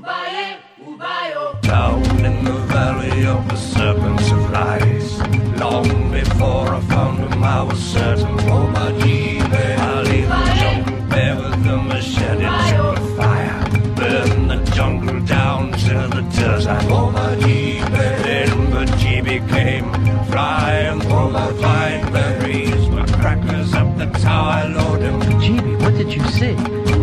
Your eyes are as big as saucers. Oh, my GB, I got the GB singing hallelujah, hallelujah. I got the GB counting 1, 2, 3. I got the GB singing hallelujah, hallelujah. I got the GB doing ABC. I got the GB singing hallelujah, hallelujah. I got the GB counting 1, 2, 3. You don't have to take that shit. And I won't. My name was not Bajibi ever. You should try it for a while. Just see how it works out. Fuck it. Ron and Fez show. There it is. That's the big Bajibi hit. How come we never get around to plugging the Sleeves album anymore? I don't know. I need to do it more. That's the problem. It's me. So that Bajibi, you can hear that on Sleeves CD. Peace Hole, that's his new CD. Peace Hole. Available at radioghost.com. Go check that out. That's a perfect Christmas present for any Ron and Fez listener. We played Comet McDonald earlier today, which might be my all-time favorite. It's kind of sad, but it's bittersweet, as they say. Comet McDonald. Shoot that shit to the sky. I actually listened to that walking down the fucking street. By the way, Mafia Life Chris texted me that he has already smoked one of these Mexicans and it's really good. He's trying to come in between me and you and act like, oh, Ronnie B, this is not special to you. That's exactly what he did. He's poaching the fact that he lives in Brooklyn and you don't. Yeah, he is. He heard I was back. He came right to my house and... we hung out, and he got a cigar before you did, and I can't believe he brought that up. That's just... Well, you know we're both in the same cigar club right now. Yeah. He's in that? Yeah. He's one of the members. Well, he's a cigar connoisseur. You, on the other hand, are not. Yeah, but I'd be willing to learn. I mean, it's a cigar club. What better place to learn about cigars than in the club? Well, we brought your name up, whether or not you should be in the club. Oh, yeah? What happened? You don't want to know. I smoked a cigar with him once. Yeah. He ran home. He ran home minutes later. Like a baby. That wasn't no cigar. You jumped in the circle and you joined in on a cigar. Will the circle be unbroken? There goes David. He's leaving in a walk of shame, all upset after he actually had his head down so he didn't look in here. Because I yelled earlier because he was so fucking noisy. And I never ball bust on the odd people. I always, I'm fine with that. There's something about that kid. He just bothers, and it's making me mad at myself. But it's a lack of social skills. Yes. I mean, anyone can, But that's why we need to fucking embrace the kid. We're very loud people, though, also. We just talk loud. Yeah, but he's a fucking stereotype. I mean, that's... there's no one in this century that acts like him. Well...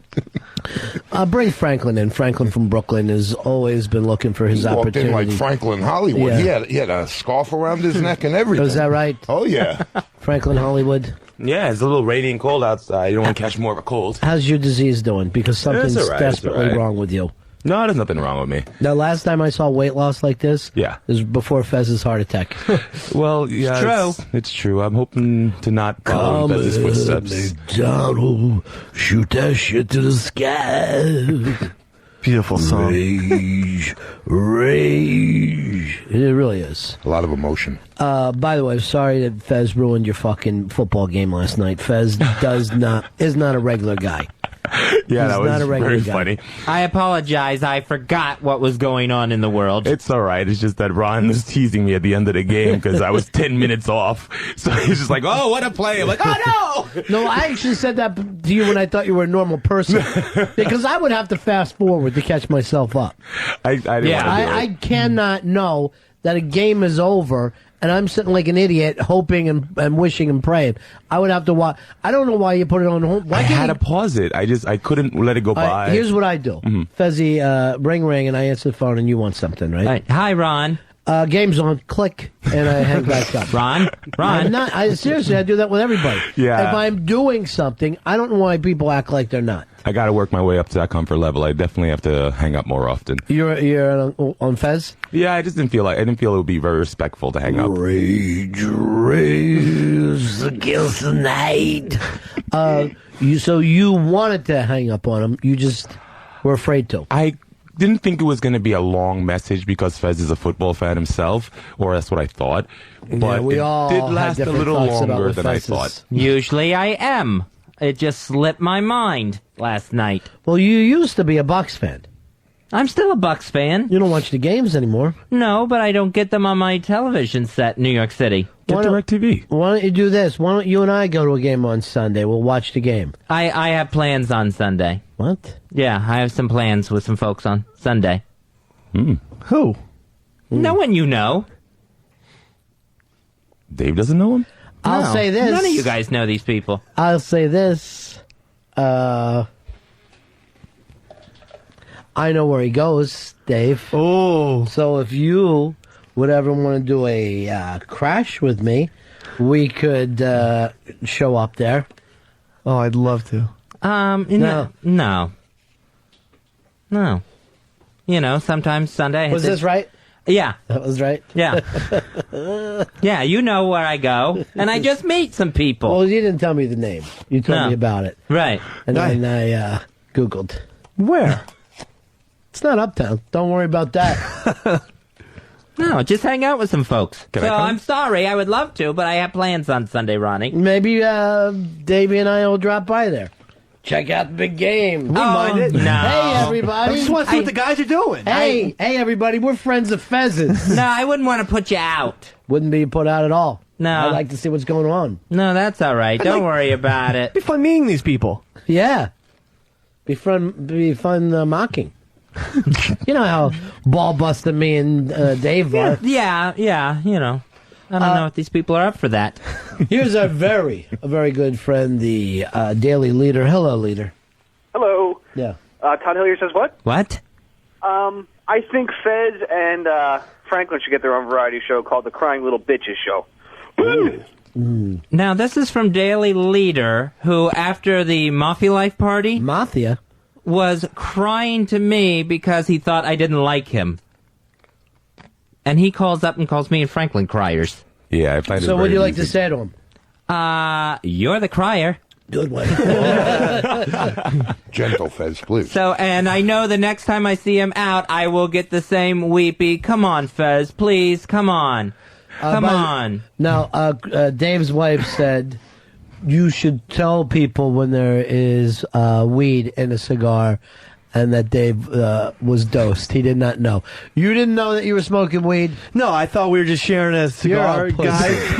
You're a fucking pussy. I did. Now, you see me smoking a cigar every day, right? Yeah. Who else do you know is a cigar smoker? You know, Deb smokes, she smokes, HTG smokes, yeah. even Sheepy smokes. Sheepy.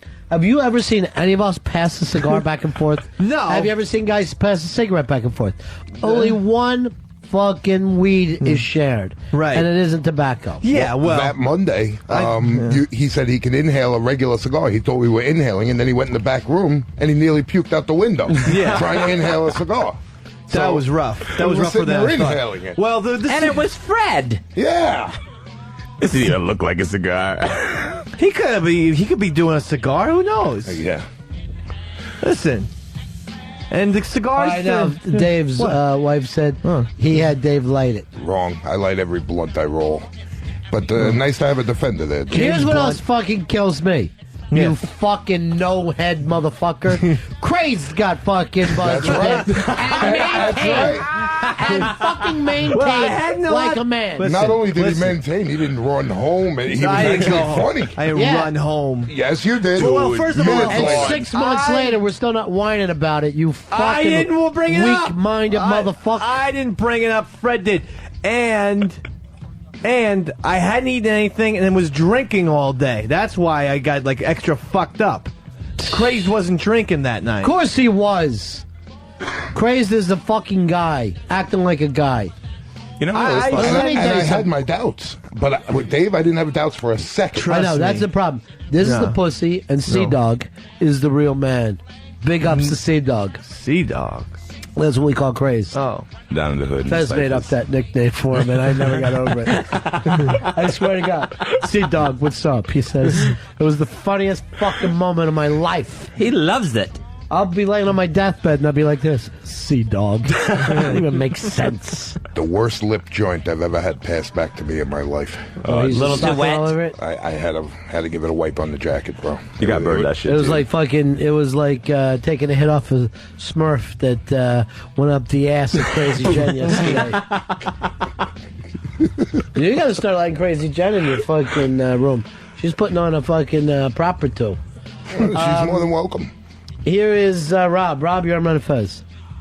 Hey, Ronnie. Yeah. I just want to know on Sunday, those people that Fez are meeting, they don't happen to have white suits and butterfly nets, do they? Thanks, see ya. All right, peace. No, I'm not seeing mental health workers. These are just some friends of mine I've been hanging out with. We're your friends. You hang out with us. You're my friends, too.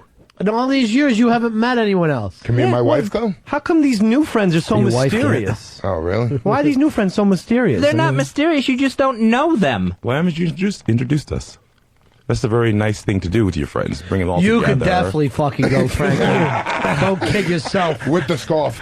Matter of fact, you're the one person that should go, Scarfy. I'm surprised they didn't introduce me to you. Hey. Sure, that's the second worst kept secret. Look at Obama walking with him, trying to be taller than Bush. You notice that? Bush is walking with his ass cheeks clenched. Wearing the same suits, too. Doesn't look good. Well, that's the presidential look. Raise, shoot that shit to the sky. It's Cabin McDonald. How come Sleeves hasn't made a song for me about Dandy Candy? All right, that's your All right, that Dandy Candy thing, Brad. That's Fez's fault. I don't even know who Dandy Candy is. You're taking over New Lillian. You're her new. I mentor. heard that last night. Yeah, but she's she mine said now. she'll only come in when you're here. Where is she today? Actually, she said she had work to do today, and she didn't know that I was going to come in until like late. So we're going to meet up during the week. Dandy. Yeah. Yes. That'll be just dandy. Yeah, I'm looking forward to having her. It's the Daily Leader calling back, Fez. Oh, okay. The guy who just put you down for being a crybaby pussy. Right. Crybaby pussy who can't legally get married. Here is the Leader. Don't call back so soon. Yo, Fez, that wasn't me. That was some imposter, honestly. No, that was you. That was the same Daily Leader. See, he's trying to do it again. It wasn't. It wasn't me. I don't know who's working the phones or whatever. but Were that wasn't me, you Fez. crying to Fez? I wasn't pulling the sheepy. I might have been, reaching out to him. But Because I wasn't there. I did see pictures of you just fucking poured across the table. that could be for many nights, though. That's not. Yeah, it was that night. That wasn't me, though. I didn't bash you, Fez. Honestly, I wouldn't do that. Oh, this is pathetic. Yeah, this is really, really sad. Just be a man. Stick by your bashing if that's what you're going to do. Bash Brothers. Here's Tom. Tom, you're on Ron and Fez. Hey, Ronnie. Hey, Fezzy. Hey. Fezzy, listen, you don't have to take this from these guys, okay? And I'll see you at the bathhouse on Sunday. I'm not going to a bathhouse, Tom. Take a nice steam. I don't want to go to bathhouse. Will there be towels there, though? Who needs one? When you got that big fucking back hair just to wrap yourself up in. Hey. Come McDonald. Shoot that shit to the sky. Dandy man candy. So what is this? You're going to come up with something new and funny today. Yeah, I got something with her. I'm going to try to figure out her personality, something to do that's not going to get Here's everyone the problem, angry. Franklin. Have you ever made anyone laugh before? Yes, actually. I just don't do it on the mic. I do it behind the scenes. I know you behind the scenes. Mm-hmm. What have you said funny? Let's see. Well, obviously Dave loves this Dandy Candy thing, and I like to take That credit. wasn't done on purpose. No, that's laughing at you. That's like if you shit yourself and we're all laughing. It That doesn't would make be- you amusing. I definitely take pride in the Family Feud bit that kind of worked out at the end. First of all, the Family Feud wasn't invented by you. Okay, that's someone else. To just take Family Feud and bring it on here. Adaptation, And you it see. was fucking awful, and you left the building. It was horrendous. That's right. And that changed everything between you and the guys on the show. That when you let it go down the shitter, and then you didn't stay around and talk about it later, you went outside, and everyone else in the fucking team had to sit here and go back and forth. Yeah, he was downstairs crying to Lily and smoking cigarettes. That's not what. Yeah, Okay, it was downstairs. And why y'all people are so afraid of men who cry, man? What's up with that shit? The leader's right about Real you. men can cry. I don't think anyone is afraid of that. Yes. Sounds pretty scared. I'll say this. If your dad or your dog fucking dies, go ahead, cry a little bit. But not for every moment of the day. And you really do, you really do have a way of, by the way, he does this to me too the other night. He goes like this. Lily really misses you. I was talking to her today. Like he tries to say, you know what I mean? Yeah, inside. I'm closer with someone than you are. He's the wedge. Yeah. He always tries to do that. You know, I'm not going to pass any more messages to any of you guys anymore. That's what I was asked to tell. Please let them know that I miss them. Please. But it's That'd be dandy. Take them candy. I'm feeling quite randy now. Please. Y'all sweat my voice, don't lie. What did he say? Something about sweating. Yeah, you all sweat my voice? Yes, that's what I said. And what does that mean? It means you have a lot of interest in the way my voice sounds. In 1983, that might have meant this. In 2008, no one sweats things I'm an OG. anymore. OG. Oh, that's fucking funny. He also smiles at the end of each sentence like a period. Yeah, like. Hey, I thought you were on my side. See, Fred's funny, on and off. It's true. It really is true. Well, I always have a problem with self-laughers as it is. How could you... The only way to laugh is from some kind of surprise. How are you fucking surprising yourself? You don't know how it's going to end? Here's J-Baby. Hey, what's up, guys? I remember a time Franklin made everybody laugh. That when he cried after Obama won, that was hilarious. All right, let's just hear a little bit of the night. You were I missed that. Did he really? Oh, yeah. So he calls in. We were on the air that night. Oh, I knew it was emotion over intellect. And called in and held your position. So you don't have to worry about it. Now, Earl was in shock that night, but did not turn into a woman. But when Franklin called, this is exactly, and give me just the raw Franklin call. No. This is a legitimate call right after Obama was That means projected. the California vote came in. They Yeah. said, here it is. Yeah. All right, It's all let's done. see. All right. Franklin, how you doing, my man? I don't even know how to make sense of what has just occurred here. I have never in my life felt like a part of this nation. You haven't been. I have never been prouder of these people. I mean, I have never been prouder to say that I am an American than this time right here. I have never felt like these people are all like we can move forwards from these years of fucking pain and filth and separation, and we could just move forward. It's going to be the first day. I can't even believe that I just saw this happen. All right, let me just make sure. Is this Franklin or Gina? Who's called us? I'd like to point out there was not one sniffle, not one sniff. Oh, come that on. was You're crying your emotions. fucking ass off. And I'm proud. I was proud of that day. What do you That was- mean you didn't cry? I didn't hear any sniffles. I heard some breaky voices. I heard some That was pride in my nation. It was sad that Barack Obama lost his grandmother the day before, but apparently he didn't need her. You made the speech for her. This is what that fucking kills me about people, though. Now we're okay because the president's the same color as you. So now everything is okay. You guys missed the entire point of my statement. I would there. have to. I don't understand That has nothing to do. fucking I tears. even actually said that I wasn't one of these people who would relate to that struggle because my family's been immigrants. The people who So like why now today have we put against what you now call the filth? I feel like the image of America has been very, very dark and very filled with violence and racism. Not till and- lately. Well, no. But I think that like this showed the world and showed other people that we're trying to progress. Here I is wasn't. Tom. Tom, you're on Ron and Fez. Yeah, Franklin's OG. Original gay. It's not funny. There's nothing wrong with being wonder he's gay, not married. original or otherwise. Here's the funny Not part. a put down. Here's the hysterical Never part. be What? married. But he's with another guy. There's nothing wrong with that if Franklin wants to be with another guy. Dick to dick is Well, I wouldn't say all that. But Gene. Gene. That's the worst put down a man could have. The worst put down any man could have. There's nothing wrong with it whatsoever. Everything's wrong with it. Franklin shouldn't be insulted at all. don't worry, Fez, I'm not. Come. You can't Is that be. that humor, Franklin, of knowing how to go with a bit? Don't worry, Fez, I'm not. That smile. Don't worry, Fez, I'm not.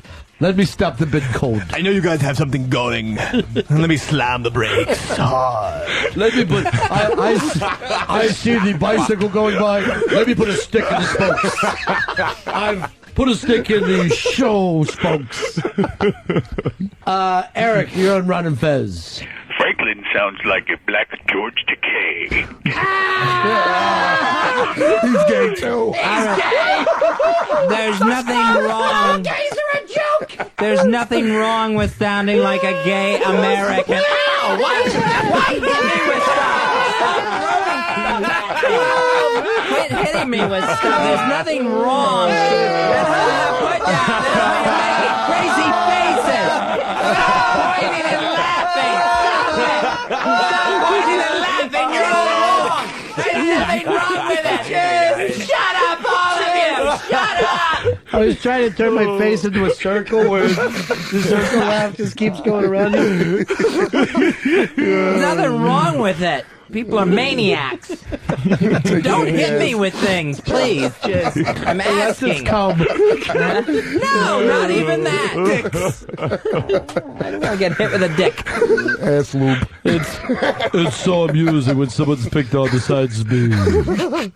Now here, I'll bring this up to you, Dave. You're a Giants fan, right? Yes, sir. So did you find yourself living and dying with the Jets last night? Because Franklin did. No, I was not living and dying. And he lives and dies with the Colts. Too many. Do you remember the lunch boxes that used to have every team on them? Yeah. That's what Franklin's cheering is like. I cheer for both. I am a Giants fan. You mentioned the Giants, the Jets, the Colts. One time he texted me when Notre Dame was beating Michigan and said the Irish are killing us. Now, how did he lay claim to Michigan? He's on a 7-state killing spree here. I like football. Yeah, because, okay, when I started watching college football, I was a Michigan fan. Now I'm kind of an LSU fan. I started watching football. I hate you. Watch overtime. And I started watching football. I was a Giants fan. Yes, now you're an 1985. Obama fan. As they now go I'm from an Obama national fan. championship to national At least I championship watched my game. football games. Let me take out my front runner's pamphlet and see who I can root for next. I sent that text right after You must speaking spend with Lily. And he's just crying at every championship. We've done it. Don't ask me how, but we've done it. If you were a real Giants fan, you'd be wearing the same fucking sweatshirt every single day. Yeah, he would. Like a natty old fucking ugly. How's that thing look old already? Really? I don't think so. It feels very clean, it's very comfy. Here's Rich. Rich, you're on the Fez. Hey, guys. Hey, Franklin, can you do me a favor? Can you say, paging Mr. Herman, you have a call at the front desk? From Pee Wee Herman, the gay guy. That's not an insult. That's not an insult. Stop it. Don't throw stuff at me, and it's not an insult. There's nothing to laugh about. You know what? You're making fools of yourselves. You're making fools by laughing at something that's not an Getting insult. plunged deep. Here's Andrew. Andrew, you're on the Fez. Hey, boys. I love Franklin in the Green Mile, especially at the end when he's crying. Remember, he goes, he killed them with their love for each other. I'll take care of your mouse for you. I love all these callers have balls because I'm crying. Ain't none of them gonna step to me. Going to step to me? Not one of them. Not one of them. They just love to talk about You how mean pussy when they you are. sweat you, they're afraid to step to you? Exactly, man. It's unbelievable. You just listen to hear all this stuff. One So what is your point? You're the tough guy? Did you just watch the John Singleton movie? These are early 90s black man terms. I'm an early 90s black man, dude. It's 2008. You got to fucking move along. I've been a little bit busy. I kind of should be doing paying the right attention to thing. new stuff. Do the right thing. Wait, hold on. You'll know that I'm done when you see my smile. There's AJ is pressed against the window now. I saw him getting pushed around by security out there, huh? And yet still made it through. Yeah. Play his thing and let him come in to the show. Here, over here. I love to see it. AJ Dynamite. What a theme. Here comes AJ Dynamite. AJ, what happened? The new cop got you? The new cop grabbed you when you came in? Hey, what happened to all the girls here? What happened to all the girls? All the beautiful girls? Well, that was you got Patty out there. It's you and Stalker man. Patty now. Oh, my God. You know, my contract specifically states that when I come to the Ron and Fez show, that beautiful women shall be provided for me. No, it doesn't. That's okay? interesting. Right. Here's Matt. Matt, you're on Ron and Fez. Hey, what's up, man? You know, over there, it's culture sports for intern, and now you gay sports on the Ron and Fez shows with Franklin and Fez. Oh, so gay. Over to you, Fez. What exactly are the gay sports? Maybe we can be good at them. Butt fucking. That's today's Gays should be able to play in any sport. Any sport out there could be a gay sport. Like women's softball. Well, I guess that could be a gay sport, but hetero women, gay women can all play softball. That game should be played by gay men and hetero women. Let's see who would win. I'd love to take on Jenny Finn. Here is Jab. You're on the Ron and Fez show. Hey, buddies. Didn't Franklin just copy Halle Berry's Oscar acceptance speech? All right, I can't front with that one. I can't front with that one. Oh, my. I haven't been surrounded by you guys for a couple of weeks, all right? So my regular speech pattern is coming back now. Where were you, in the fucking time tunnel? No, I'm stuck in the freaking in front of a computer When forever. Obama won, Franklin stood up in shock while he was crying. It's not that far from what happened. Hey, really? Yeah. Kicking down the doors. Here's it's our friend G-Man. G-Man. Dick Holder, 7898. Hey, buddy. Hey, Franklin, as a black gay guy, would you say that you're dying of AIDS and sickle cell or living with it? If I was a black gay guy, I probably wouldn't claim my diseases. So you're saying no, that you're not? No, definitely Because not. that's the worst thing you could ever be called? No, I think we do have HIV. This is a beautiful thing. We do have you election night when you called us and how happy you were about Barack Obama winning. So this is election night, and we just found out that Obama won. And here's Franklin calling us. Oh my God.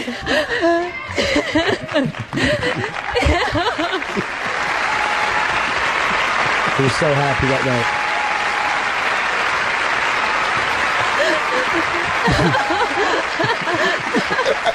I'm sorry. I missed this.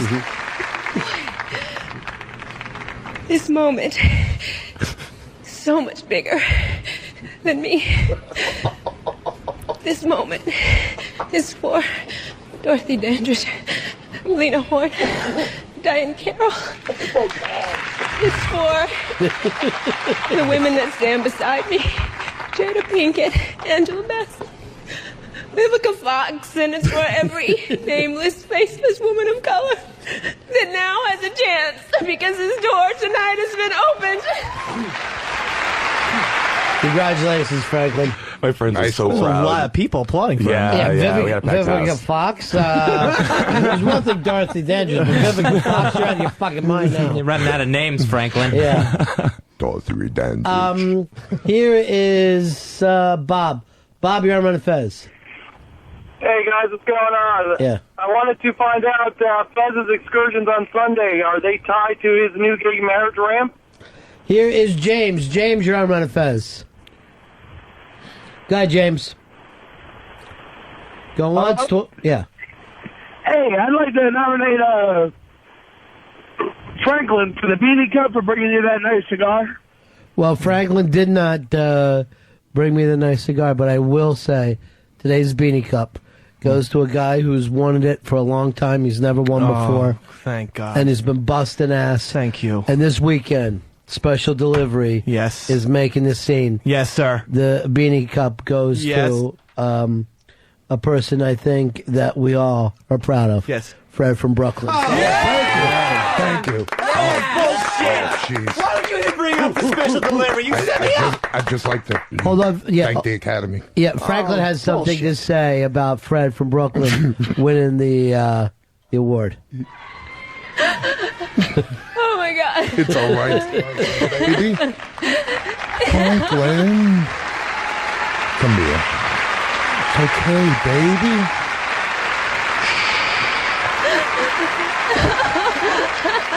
It's okay. It's all right, Franklin. I was just so proud of Fred. Nick, you're Ron and Fez. Isn't it amazing that Franklin sounds like a deep-voiced Richard Simmons? And you do wear those little shorts. Do I really sound like that? I don't know what he sounds like. Playing with the oldies. West of the baritone. There's the period. Damn it. A big smile for everyone. I like to smile.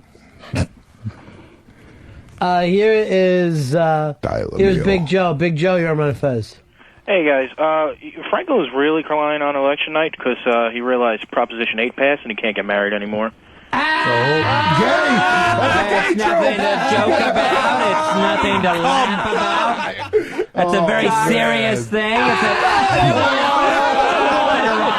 Why throw the water? It's a serious issue. It's not an insult. There's nothing wrong with it, people. You're all wrong. Oh, that guy. Broke back. Lick your finger. It is. I know you've been upset about that, though. Yes. No. Hold on. AJ's here, and you wanted to add something. AJ, what's on your mind? Ron and everybody, I got my mother-in-law a great Christmas present. What's that, AJ? I got her a prepaid funeral.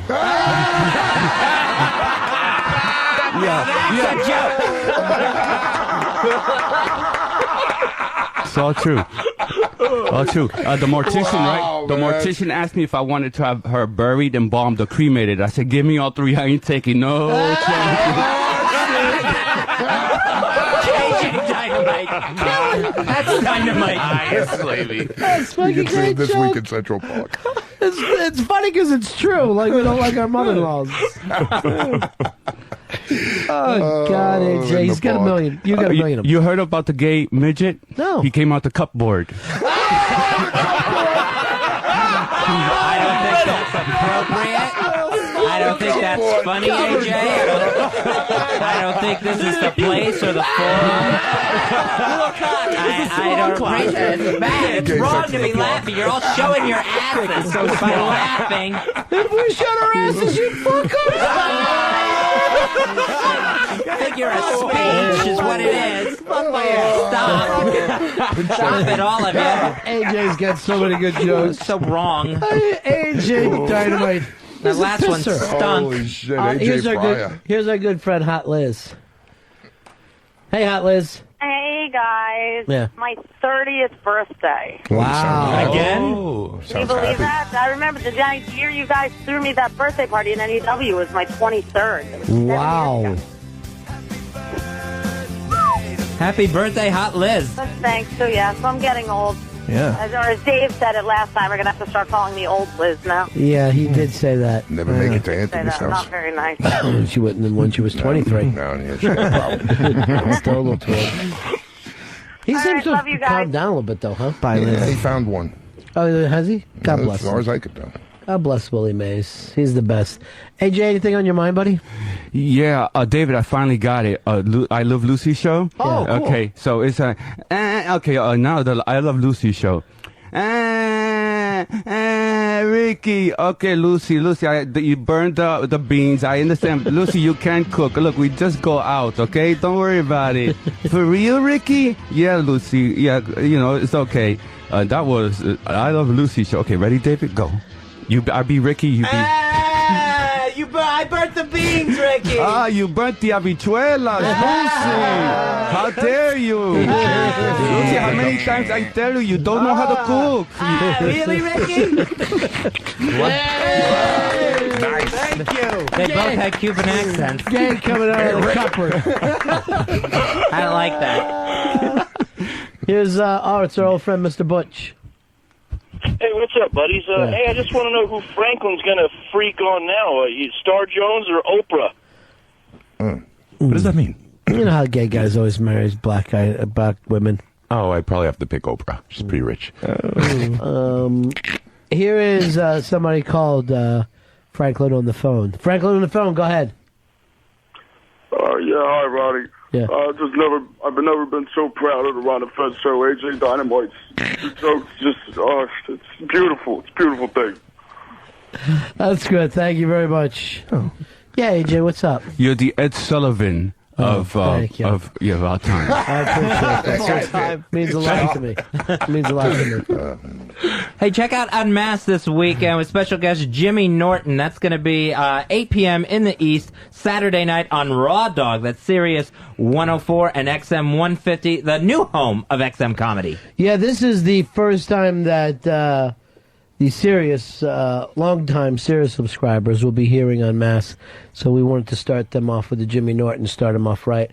So first time Raw Dog will have Unmasked on there. Here is John. John, you're on the Ron and Fez show. Whoops, let me try again. John, go ahead, buddy.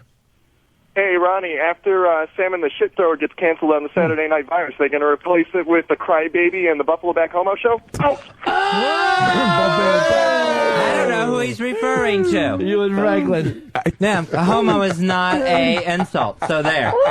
So, you know what? You wasted a phone call. You want to do the show? What is that an impression of? Gay elephant. All right, did you hear the man say buffalo? Yeah, but then, no one knows what buffalo sounds like, so I thought I could just go with an elephant instead. Listening to that, no one knows what an elephant sounds like either. All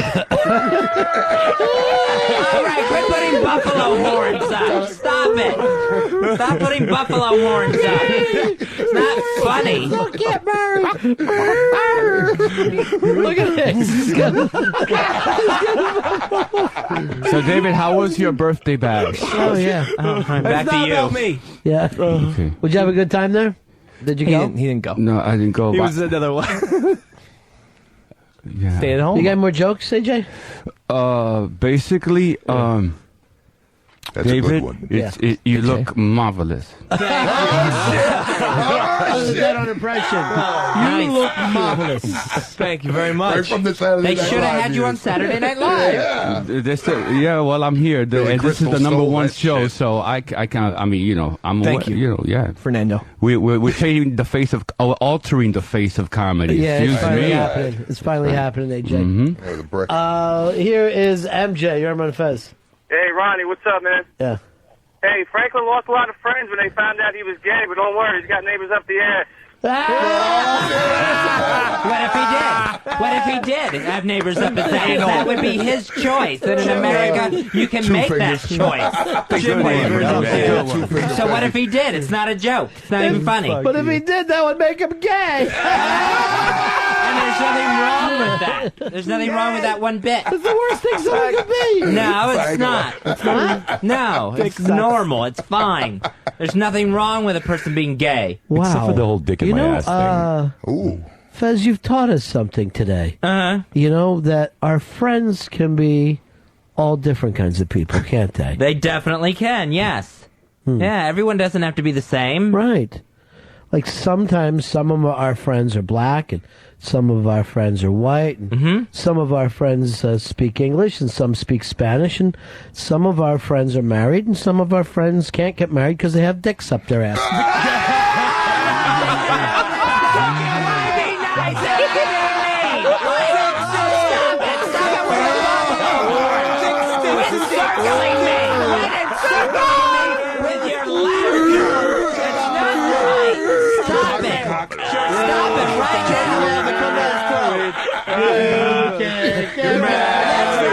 You can't get married.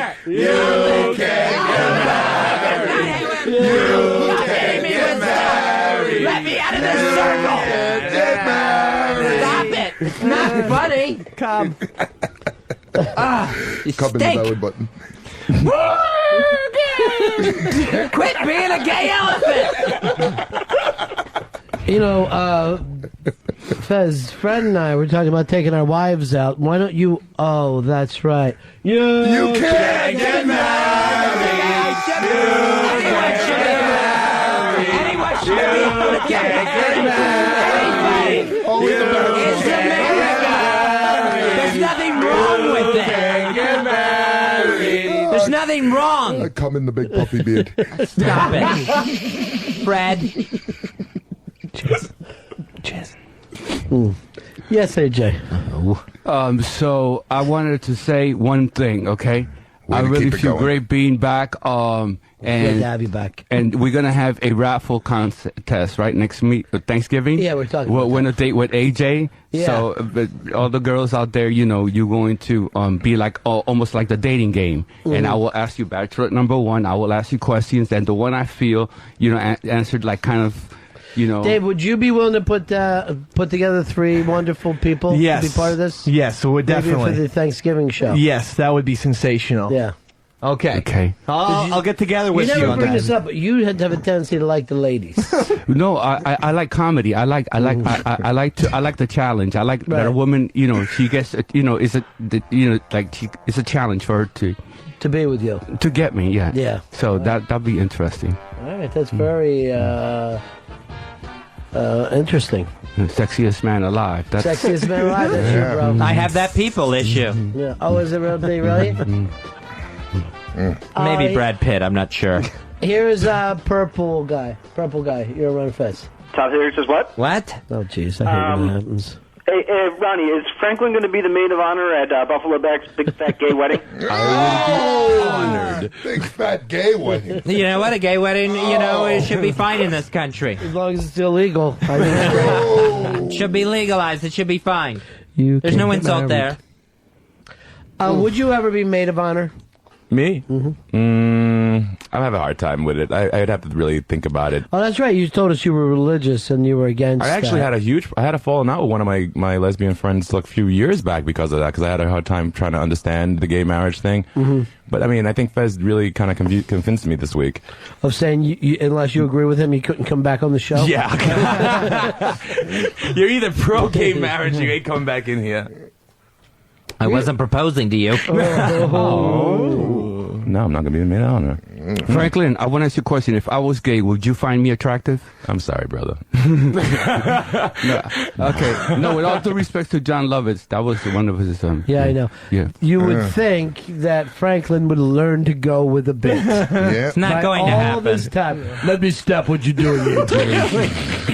Stop all the fun. Let me just put my heels in and drag the jokes to a screeching halt. Remember, Ron, I always have to protect my cool personality. I don't want anybody to front me. Ron, I feel you. Can I say something? Yes. I had an Asian girlfriend one time. But you did, an Asian girl. You were dating. It is interesting, right? You fellas gonna be amazed by this. build a brick wall Well, she couldn't get enough. She was like a nymphomaniac. Right. So when I would leave out of my door, she after I bang her one or 2 times, she would say, "Weary, I so horny. I so horny. Weary." She called me Weary. Weary. My name was Willie back then, not Weary. But she used to say, "Weary, I so horny. Yeah, me so horny." Yeah. Like with horny. Horny. Yes, Yeah. I got the joke. So then I would bang her, say, "Okay, all right, bitch, go ahead." So I would take her out, more. put up her skirt, put her over the table, you pull down that G-string, then I would bang her, have my dick would get wrung out, and then she still couldn't get enough. So, I found out that what she really was saying was, "Weary, you're my honey." And so I blew that relationship. It wasn't horny, it was honey. Yeah. That was a rape confession. funny. Not really a joke so much. So that's what makes it even funnier. Ron, I come from the Bronx where every other dyke has a dick. To make fun of someone's sexual orientation is probably not appropriate in here. Or anywhere for that matter. Gay bashing is so funny. It just made no sense at all. It's really fun. It's really funny to make fun of other people's lifestyles. Yeah. It's not. Especially when they're already persecuted. It's hurtful. It's hate speech. RBI this weekend, Fez. Tina Brown, Robert Davi. It'll be Sunday night. And then also we'll be playing I believe the Jimmy Norton Unmasked Sunday night. And hopefully, if I can get Dave to agree to it, we'll be doing 50 States with the new show on 202 Sam and Dave. We agree. I'll speak for Sam and say, let's do this on Sunday night. That sounds like fun. Thank you. Are you excited about Saturday night show? I am so fucking pumped for tomorrow night. Sam and Dave, special delivery, 9 to midnight tomorrow night. I got a 5-hour energy for you, and I got a 5-hour energy for Sam. Make sure that you guys... It's a 3-hour show? It's a 3-hour show, baby. Take it an hour before. Yeah. Get your show prep done. Uh-huh. And then you'll have an hour left over for a celebration. Good. And the whole show will go great. Go out for a little bit. Mm-hmm. Thank you. Anything else we need to plug here, Fezzy? I believe that is everything. Wow. Takes care of the weekend. It's quite a bit. Fez, let's get together and watch football on Sunday. I'm sorry. I would love to, but I have plans with some other friends. Yeah. I already made a commitment. Very odd. Things are changing. The winds of change are blowing. And that's not all of it. I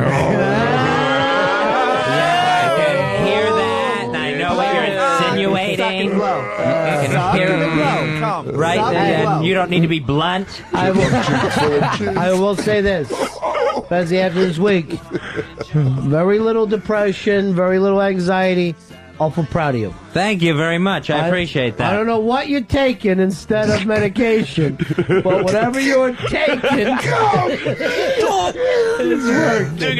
Take it. It's worked. He's taking it in his ass. I'll tell you that. It's Big Fred Beanie Cup winner. Way to go, Fred. Thank you. Thank you. Thank you. I've been working hard for a long time. I want to recount on that. Thank you. You deserve it. So far, everyone's won but Dave. Yeah. AJ Dynamite, where will you be appearing? Where will I be appearing? Yes. I will be appearing at the Right. The Improv? I'm gonna have to. This is gonna be a cliffhanger next time when I come on the show. Tell everybody where you're That railing in Oregon. He's learning. He's learning. He is learning. He's good. You're good, AJ. Thank you for having I don't me know on how the you show. do it, but whatever it is, whatever's making you like that, we should give it all the other guys. It's Viagra. Yeah, it's Viagra. See, he's got a joke for everything, doesn't he? AJ Dynamite. Yeah!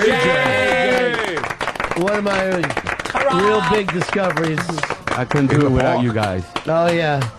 Oh, Homestar, could you just please send this out, buddy? Don't act like you want Homestar, just say it. Just say it before you leave. That's the end of my show. Donk.